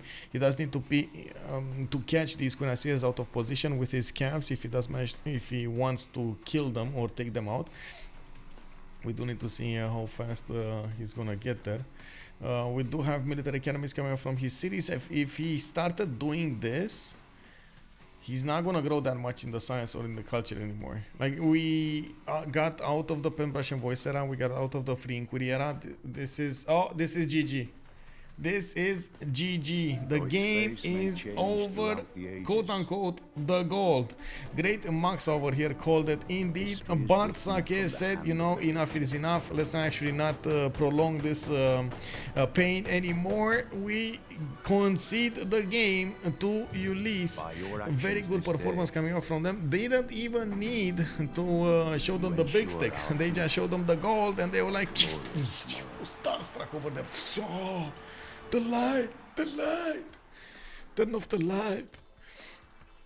We do need to see, we do have quite a few questions for them, and I do want to, of course, first of all, tell everybody we're in the CivFR community, we are in the Francophone community, they're gonna talk a lot in French, and if we do have some questions for them, of course, we would be honored if they actually answer us in English, and at the same time, if they do give some explanations in English, it would be much appreciated. But in the end, I do believe it is important for the French-speaking viewers over here to hear what has happened, what the opinion of the teams, what opinion will the teams have about this game. So let's jump in to the 4v4 channel. J'ai acheté des cases de plein onda pour qu'on ait une crue et qu'on arrive à la technique. Vraiment, J'étais sur le 1-2 T1 et j'avais un bois en dessous. Si j'allais sur le bois, ça peut potentiellement faire une sécheresse. Et genre T2, mes mates m'ont dit non mais gros, t'aurais vraiment dû aller sur ton bois, t'as hit. Ouais, on était à ce point là. Hein. Allez proc la sécheresse gros. Bon bah dommage que vous ayez passé c'est plus tôt si ça avait l'air d'être aussi dur. J'ai déjà acheté cool. Bah en fait, on va pas. Il fallait que j'achète une ring 3 mec. Il me fallait une ring 3 pour avoir une sur ma cape. C'était des poneys, hein. C'était des poneys en plus. Mec, Bart, j'ai chopé un bat dans une hutte. J'étais trop content parce que ça m'a permis de faire des fermes sur des blés. Et de pas acheter de cases. Enfin, moi. J'avais le même genre de problème ici. Hein. Petit bat. C'est pas grave. Le karma, on avait rien qui allait dans la game quoi. Il n'y avait pas une lueur d'espoir. Moi je me sors les doigts pour faire 3 poneys pour Bologne parce que je sais qu'on pourra jamais la conteste. Elle a fait quoi? C'est un bot en fait. Enfin, c'est pas un bot, c'est un joueur. Elle a rush les murs. Première CS de la map à sortir les murs, Bologne. Tour 39, 40, je sais plus. Vous avez bien joué sur les cités états. Ah là frérot, en même temps, toi tu veux tenir une bleue, t'as 32 cultures. Moi j'étais là, bon, je vais sortir mon ministère et puis voilà. Bah, j'ai pas gone. Espèce de noob. Bah non, mais ça passe jamais, c'est trop tard. En vrai, je comprends, mais c'est En trop vrai, tard. T'as combien si d'émissaires vraiment- là? Je pense que si vraiment tu veux reprendre la CS avec les périodes, il faut que tu restes en monarchie pour que ça fasse 50% d'influence en plus. Ah, je suis à Ouais, zéro là. Tu l'as Ouais, je suis repris, d'accord. Tu aurais dû rester en monarchie genre 10 tours, Ah, tu vois, et hop, tu non, passes mais mec, au- je théocratie suis, après. je suis passé en théocratie il y a 5 tours, commencez pas. Je sais pas. Mais c'est GG. juste- T'imagines avec les 3 CS bleus, ça décollait pas non plus. Hein. Perso, c'était 1, tu mettais combien de pourcents à combien de pourcents Oh, je trouve que c'était jouable. Après, mec, en fait, j'ai passé pas mal de temps sur les spawns de chacun. J'ai essayé d'expliquer un peu des trucs plutôt que de montrer tout. Ouais. Et du à mesure, j'étais là, genre, c'est pas mal pour Ulyss, ça, c'est pas mal. Ouais. Donc je pense qu'elle était bien pour nous, mais je l'ai pas dit T1. Bah, on parlait tout à l'heure T1, j'ai pas on, tout vu. on voulait de Bart, il settle tour 2 sur sa forêt pour provoquer une sécheresse cap pour qu'on arrive à technique, mon pote. Ah, On était à ce point-là. On a parlé T1 de ça. Hein. Non, en en vrai, fait, le j'ai pire pas vu d'entre tant de nous, c'était différence. vraiment- En fait, tout volant, j'étais là, genre, ah, c'est pas fou. Mais chez Ulyss, il n'y avait pas de dinguerie, donc tu sais, il n'y avait pas de différence de fou. Par contre, il y a un setup naval qui est insane. Mhm. Et puis tu Il y a, peux Rome au milieu de nos 3 cibles. Voilà, il y a la position de Rome, fit par un Mali qui fait qu'il fait ce qu'il veut en fait. Ah, je fais moins 112 GPT, moi. Mec, genre c'était incroyable. Il y avait les deux bouffons à moins 100 GPT toute la game Putain. et les deux autres en réforme à la fin qui Ouais. font 1500 à 2. Bah, ils, Eh, ont... eh, je- ouais, ils ont une position Non mais c'était parfait. Enfin, parfaite c'était- pour la draft. Hein. Si tu Ouais. toutes pas mon land, tu prends fit de ward ou pas? Non. Ouais, voilà. Ouais, le deny était trop bien. Bah, attends, il a un spawn. JR avait un spawn Mais vraiment, quand j'ai vu idole vraiment religieuse, sad. idole religieuse et j'ai vu qu'il y avait pas de cercle, qu'il y avait rien, j'étais là, on se oh là, le mec. Lui, c'était le pire d'entre nous, hein. C'était vraiment dramatique. Bah, le deny était parfait. Mais je me suis dit que t'aurais pris ça peut-être aussi sans deny, genre juste de base. Ouais, mais pas sur ce land. Ok. Parce qu'il y avait beaucoup de bouffe, genre il y avait des bananes, il y avait des blés, etc. Ah, puis tu vois bien en vrai Coral c'est quand même un peu mieux. En plus c'est un bonus de pourcentage dessus. c'est Bah ouais, dommage. je suis bien. Ah non, mais je suis d'accord. Ouais, on est d'accord. Oh, j'ai fait un jardin. Il est mon d'accord. petit- J'ai fait un jardin pour mon petit C'est là. place du... pour mon petit place du TAD pour en dispoon 3. J'ai Je pensais que tu l'avais fait en partie pour deny à Lege. j'ai passé les 4 de pop dans ma B2 pour 40, frérot. Donc pour dispoon des Pourquoi places t'as pas fait une ferme dans ta B2? que des collines dans ma putain de B2, gros. Ah, bah, But why c'était no vraiment- monumentality, though? Merde! yeah, ouais. Yes, it was a big mistake. Oh, you misclick. Okay, I Oh, was no, thinking no, you misclick. Mistake. Okay. Not misclick, mistake. Est-ce que tu pouvais pas. Alors Ah c'est oui, chiant j'aurais parce que pu- tu vas pas chercher le cuivre, mais ta B2, est-ce que tu peux pas la mettre à côté du cerf, comme ça t'as au moins une case descente? En costal là. À gauche, ouais. Bah, je montre comment l'habitation. Ah, avec des fermes. Des petites Bah, fermes. je me dis que c'est mieux d'être en eau salée avec un cerf et des fermes que en eau douce mais avec rien. Parce que la ville avait vraiment un cuivre et rien. Bah, il y avait des fermes, non? Il y a ferme et mine. Non mec, pour rentrer il y a pas de ferme. Si, j'ai fait une ferme. Ah ouais? Attends, elle est où? À côté de ma place de Louvre. Ah, pour le Mec. proxy? Mec, je la vois pas. Ah, je l'ai écrasé avec un Le- quartier le- maintenant, mais Ah, elle ouais, est. ok. Ah. Ah oui, je l'ai vu un moment en plus. Ah oui, en fait, oui, t'as mis ton lieu saint sur la seule case de plat qui était proche, déjà. Ah, c'est pour le lieu 5 plus 2 pour augmenter. Bah ouais, lieu saint plus 2, il y a du punch. Ça punch bien, je connais bien. Il avec est, le il est gars. plus. Non, non, il est plus 1, il est plus 1. Heureusement qu'on m'a acheté un bat, hein. Parce que bon. Là, le bat Ouais. de la B2, j'étais. Ouais. Ah, mec, j'ai mis vraiment 40 secondes à comprendre où était partie la dernière charge du premier bat. Et avant, il y a un mec qui a fait il a plus de moutons. Ah, j'ai pas du tout, ouais. Je me Le rappelle chef même de plus, moto, je me suis dit, faut. je me rappelle grosse même plus, game. c'était quoi la Wonder de Chuck du coup? La Wonder? T'avais pas, de- mais J'ai le t'avais clear, 12 de chance? J'ai le kill. il a settle une faille. J'ai settle Et la faille et on m'a acheté une faille en ring 3 parce que c'était une 1-2-1 et que j'avais pas d'autres 1-3 à acheter. Ah ouais, La trop pop. bien. T'avais tellement de sous-louba, j'avais les sous-louba tellement fort. J'avais Oh, sous-louba plus marché tour 19. Non, mais c'était vraiment. C'était bien T'as ça. Artec c'était Artec écriture en plus dans l'histoire, je J'ai crois. hein. Artec écriture, ouais, je crois. J'ai Artec écriture, le tour, je le demande, est-ce que j'ai Artec écriture à votre avis? Et après, on part sur un non. Enfin, oui, pardon. Et on rencontre genre Ulyss ou JR, je crois, le tour d'après. Mais bon. Moi, mon land était bien. Hein. Nous, Ah bah, j'ai ça a l'air. 17 Oh, fois le qu'il voulait Colisée, faire, t'aurais pas pu le mettre à gauche de Kirina, Chuck? Ulyss, c'est vraiment, il est là pour la religion des Wonder, ouais. Bah, en fait, je l'ai fait, je l'ai posé un peu à l'arrache en mode. C'était Je suis même pas surtout un deny. deny, mais ouais, c'est sûr que c'était mieux. C'est Lege, il a call, je veux que quelqu'un deny le Colisée Tu maintenant. touches même pas ta capitale. Ouais, je sais, c'est vraiment. J'ai dit, moi je peux faire une colisée pour un, mais j'avais pas vu la case de bétail. En fait, j'ai vu la case de marée plate et je me suis dit, il y a le Magnus, c'était là, je fais vas-y. Je crois que dans l'équipe, personne n'a jamais parlé du Colisée. Oh bah, frérot, non, c'était pas possible. Ah, j'imagine, parce que vous avez pas des tempos trop folles, mais quand je Ah, demande bah, ça, c'est genre tour 50. Donc c'est au moment où si par exemple il y en a un de vous qui arrive à trouver des chops avec un Colisée, et arriver en plus 3 sur Island, c'est vachement important, je trouve. Ah bah, on est d'accord. Hein. Bah alors, Sprig, pas Je mal. crois qu'il y a Phileas dans le chat qui dit que c'était très très bête, mot pour mot. Ah ouais?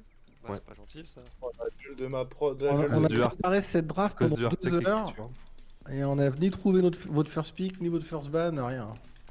Ouais, nous on Ah, avait deviné toute la draft pour le coup. Dis rien, c'est un BO3 gros. Mhm. Bah quoi? Alors d'abord Voilà, là, du coup. laisse-moi, Sprig, Mhm.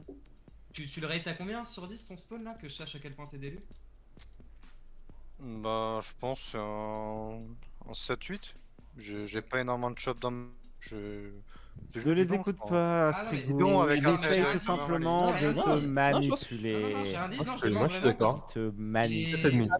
Lege, Non. tu vois le pot. Et si j'avais genre 4 chops de plus dans ma cap, je te jure que c'était un 9 sur 10, voire un 10. Hein, parce En que... fait, ce qui est trop bien sur ton j'aurais- spawn, c'est les directions de tes expands, t'as des petits lacs à gauche là. Ouais. Pas mal hein. Tu vois le poney ring 3 bah, Load le mien, mec, load le mien, s'il te plaît, load le mien. Non. Load le mien pour 20, mec. Franchement, Mais load moi, le mien je pour load 20. pas. Non, je n'ai pas. On a acheté le poney ring 3 pour qu'il ait une 2-2. Attends, après, on a dû m'acheter une autre ring 3 pour le optiléport et il fallait aussi acheter la ring 2. Oh, c'était une catastrophe pour ce. Non, mais Et tu le vois la premier- forêt. Et Attends, le mais premier que Chuck, vous avez remap, il était vraiment pas bien pour vous non plus? Ah ouais, Ah, mais c'était pire. c'était Non, pire. c'était pas pire. Mais... Non, en c'était fait, pas pire, c'était pas pire. les positions C'était étaient l'autre, pires, mais les spawns étaient vraiment pas beaux quoi. Ça- On avait c'était pas de 3-2, pas de 2-3, que dalle, pas beaucoup d'eau douce sur les expands. Non mais, Non, mais mec, personne n'avait un beau spawn, genre. Bah Sur Island, nous non plus, donc du coup on était là, c'est chaud, mais on pensait que c'était ma...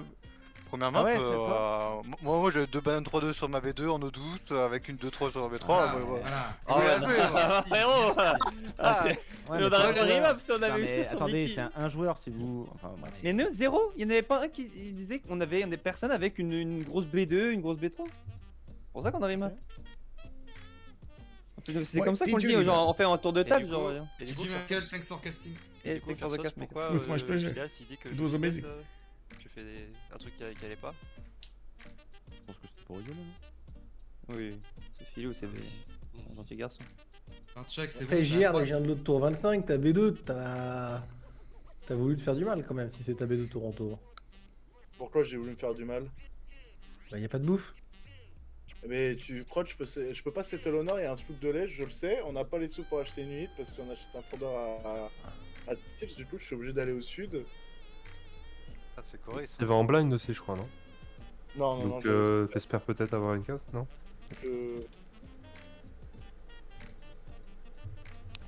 So why did you remap the first map? Because we had a really average spawn and not a really good positioning. Okay. And on island, I mean, we have some expectation, you know, for island. And Yep. yeah, we remap for this. I think it was really okay remap. Like, I didn't see the spawn of Ulyss, but for us, it was really a good remap. But It was okay for Ulyss, maybe a bit better. Yeah. The second map was worse. Yeah. We really wanted to like we tried to provoke technical. We speak about it. like buying a float tile or removing wood to get dropped before turn 8. Pray for technical, bro. Yeah, we were praying for Yeah. technical or remap. Yes. I mean, against Black Petre, there was 2 technical on the best of 1. Oh Donc, my god. Yeah. Le spawn de la Corée, il est bien quand même. Hein. Le spawn de Ouais, la non, Corée, à cette game, il est vraiment. Ouais, il est bien le spawn Titiits. c'est le meilleur dans Bah, le évidemment, c'était le meilleur aussi. Hein.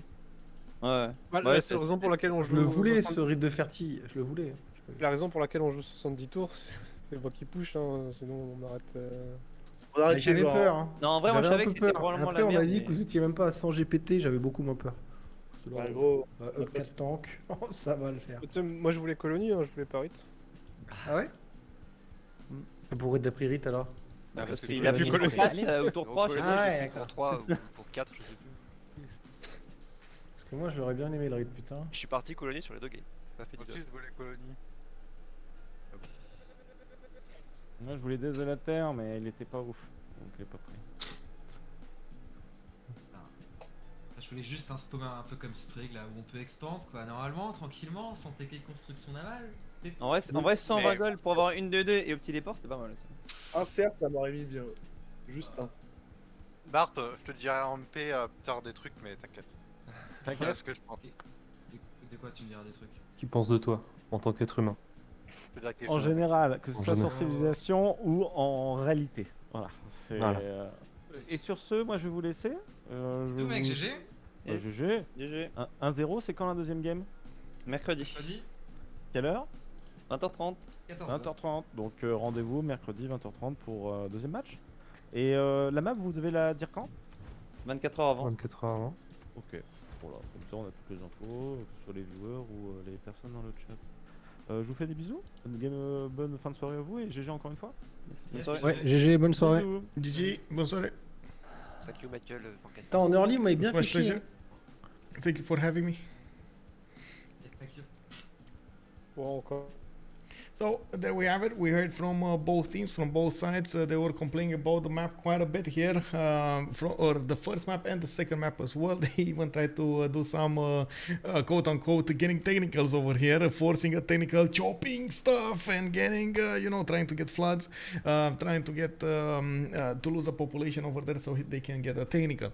We just saw the first game coming up of the CivFR finals, Freritos de la Vega going against Ulyss. Ulyss managed to push this win through, and it does seem like we're gonna have actually need to finish this prediction. Ulyss was 74 quoted 74% to win this, and it looks like that is what happened. We did have them winning this game hands down, and we're gonna need to see what kind of map they're gonna get into the second one. I heard something, some of them talking about, like Lege was saying something about Wednesday. We're gonna see if that's actually gonna be the second game or not. We're probably gonna see it in the Rendezvous channel, and gonna get to speak about it then. In the meantime, I'm gonna need to keep on going and finish every detail for the CWC. We got only a few hours to go, and I do have a few more details to go. I just was alt-tabbing during the stream, and I was seeing on Discord that we did have some new pictures showing up in the latest hour over here, and I'm gonna have to put them up for the players and so on and so forth. So tomorrow, when we get the reveal for the teams, we do have all of the pictures ready to go. Of course, some of them actually didn't get all of the details, so unfortunately there will be some missing. I'm sorry about it. Anyway, in the meantime, I do hope you guys enjoy the show. I do hope we're gonna see each other in the next live stream. Still gonna need to wait and see when that will happen. At the moment, I didn't see the new games being scheduled for this week, and of course we do have some 2 days, 3 days of fire here in the communities for the CWC, for the start of the CWC, to see the matchups, to see the players, to see the teams, to see the opening the channels and so on. It's gonna be quite a busy week. Thank you everybody for everything. Much appreciated for, of course, for every support. Much appreciated for the follows, for the subs, for the bits. Let's see each other also on Discord. You can check me out with exclamation mark Discord. You're gonna get invite over there. Thank you, MMLE. Thank you, and of course, Istrian. GG, merci beaucoup, monsieur, merci beaucoup. If you're coming up from YouTube, I do hope you're gonna throw this thumbs up, and you're gonna join me live on twitch.tv/OnSpotTV, and of course join the fun over here, join the conversation. Hopefully we're gonna get some more Civilization 6 awesome content to go for, and of course we're gonna get to see some amazing things in the next period with the CWC Season 7 started up. Have a good evening everybody, and let's see each other in the next one. Bye bye bye.